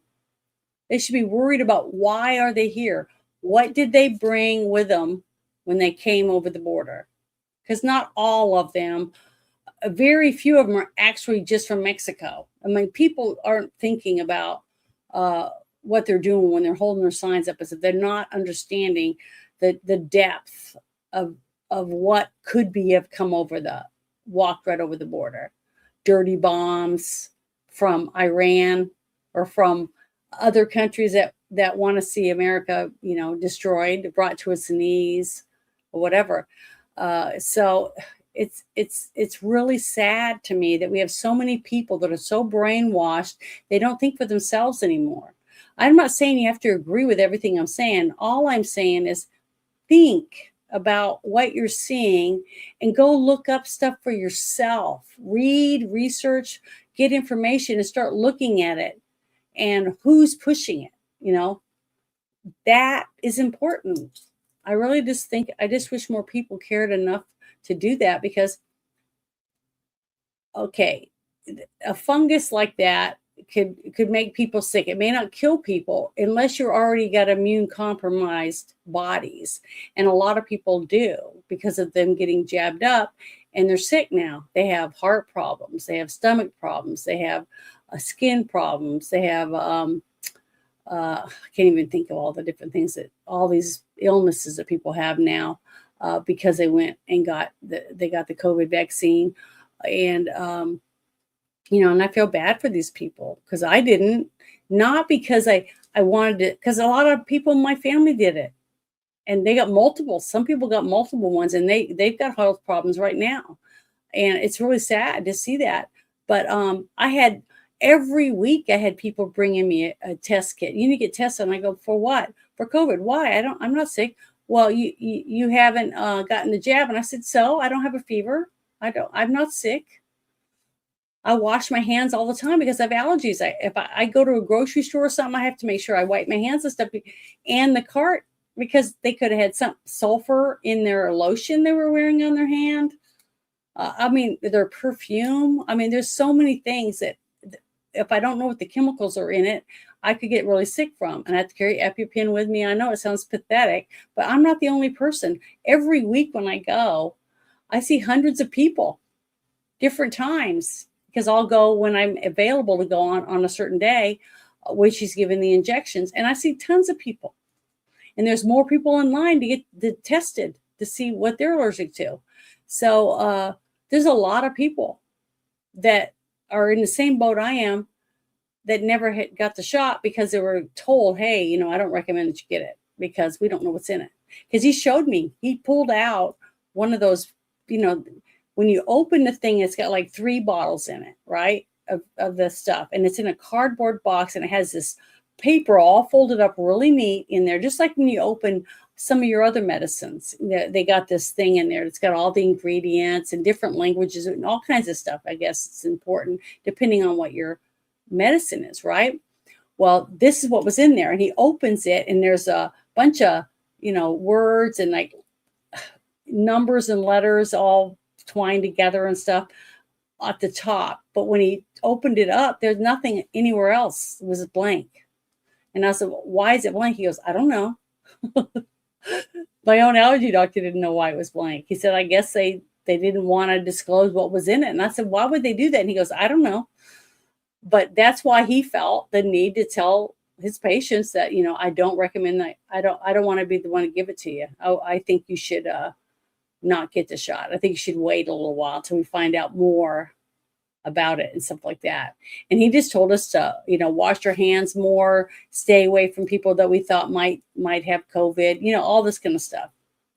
And I can tell you right now, I don't remember one person dying, not one person dying because they didn't get the COVID shot that went to my allergy doctor. I can tell you that. And my sister, she doesn't have allergies, but she has lupus. So she was taking ivermectin already, and she never got COVID, and she never got the jab. Not because of that, but she just didn't want to. Because she said, I'm taking ivermectin, I should be fine. And she was, and she still is. So, everyone has their own story. But the thing is, you should do what you believe is best for you, period. And my doctor told me that not to do it, so I didn't. So, it just depends. A lot of people get, different diagnoses from different doctors, or the same doctor might diagnose two people with the exact same symptoms with two different things. But they're the doctor, that's why you go there. You go because they went to school. They're supposed to know what's going on, and they should be able to give you the answers that you ask for, or run the tests that you need, so that you can get the care that you need, because you've got a doctor that actually cares about your health. And I feel that way about my doctor. I mean, I feel like he was honest. He told me what he actually believed, and I did what he asked. And I washed my hands. I took sanitizer with me. I did all those things. But one thing that was funny is I remember going to the grocery store one day, and they were taking people's temperature, with that thing before you could go in, and they had hand sanitizer, which was great. And I said, oh, this is awesome. Well, I didn't have a fever or nothing. But the thing that was funny is they were handing out masks, and I go, what are you doing? And she goes, you have to wear this mask. You go in. I go, why? I don't have a fever, and I'm not coughing. So why do I have to mask? Well, it's to help not spread the virus. And I go, the box you're holding, why don't you read it to me and tell me what it protects you from? She didn't make me wear a mask because it doesn't protect you from viruses. And also, if you look at your eyes close up in a mirror, what do you see on your surface of your eyes? You see blood vessels, right? So anything that's going to go up your nose or in your mouth, it's going to go in your eyes, and it can also be absorbed there.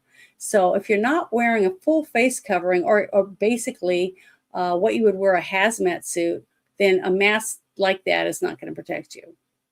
Now, if you're wearing one of those masks that's like a gas mask, that would protect you, because it should cover your eyes also. If it's a real virus that could, potentially kill you, like lots of viruses that are out there that do that. But I just thought it was funny that she tried to get me to wear that, and I didn't. And I never wore one. At least none of those kind of masks at all, because they don't help you with that. Now, if you're sneezing and coughing all the time, yeah, it'll keep you from spitting and coughing all over other people. But guess what?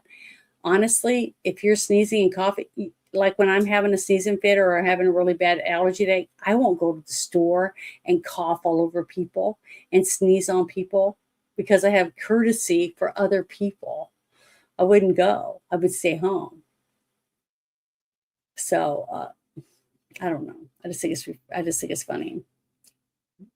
Well, you just joined right at the end. We just listened to what these two gentlemen were talking about, and I'm about to end, because I've already been going for over 3.5 hours, talking about shit that's been going on in our world. Basically, that's why it's called the shit show.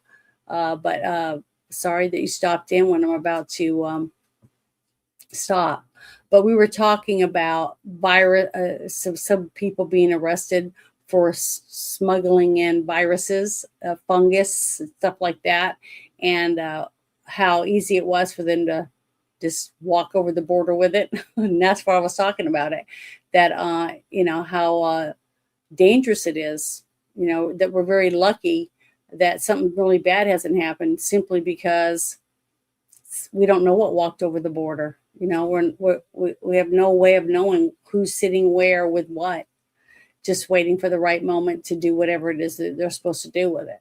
So that's what I was talking about. But I'm hoping everybody had a fun time or whatever listening. And hopefully a few things that I did share in the chat, the links that I shared, that you share that with other people, because especially the things like the whole thing of the vaccine for your dogs and cats that they could die from. So make sure you watch that so that you can tell your vet, I don't want that brand or whatever that was with the other protein in it that you don't want to give your pet. So and they should tell you. Your vet should say, well, this is new, whatever, and this is what it does. When you ask them, well, what does that do? I mean, I ask questions, you know, what's in that? You know, why do I have to give it to them? Why do you think it's going to help? You know, that kind of stuff. So, you know, lots of people are like that with their pets because their pet is your baby sometimes, you know. You have a car seat for it or, you know, whatever, you baby your pet, because a lot of people do that. But I hope you guys have a wonderful evening, and I hope you like the outro that I put on. It's about, because, you know, I'm a big advocate for, you know, trafficked children and anybody that's trafficked, but children are my number one thing that I talk about, because they don't have anybody but us. They don't have their kids. They can't defend themselves. So it's up to us as adults to try to protect the kids. And that's why I added this. I'm going to have it for a little bit, new outro.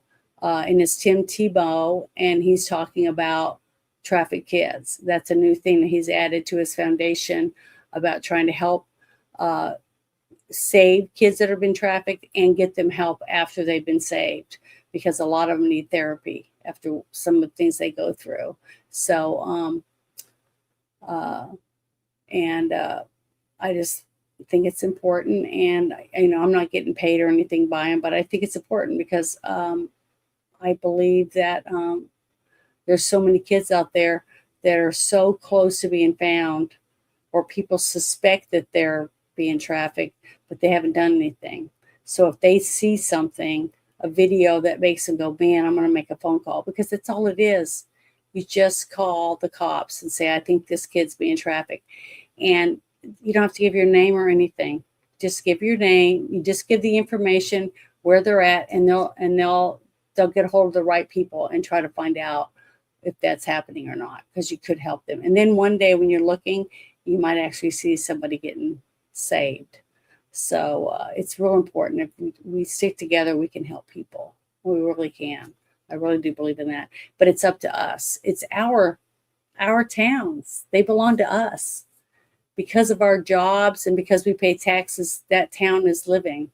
You know, it's a thriving town because we're doing these things. So, well, hope you guys have a good night, and you have a great weekend. Boys and girls all over the world are being abused and tortured.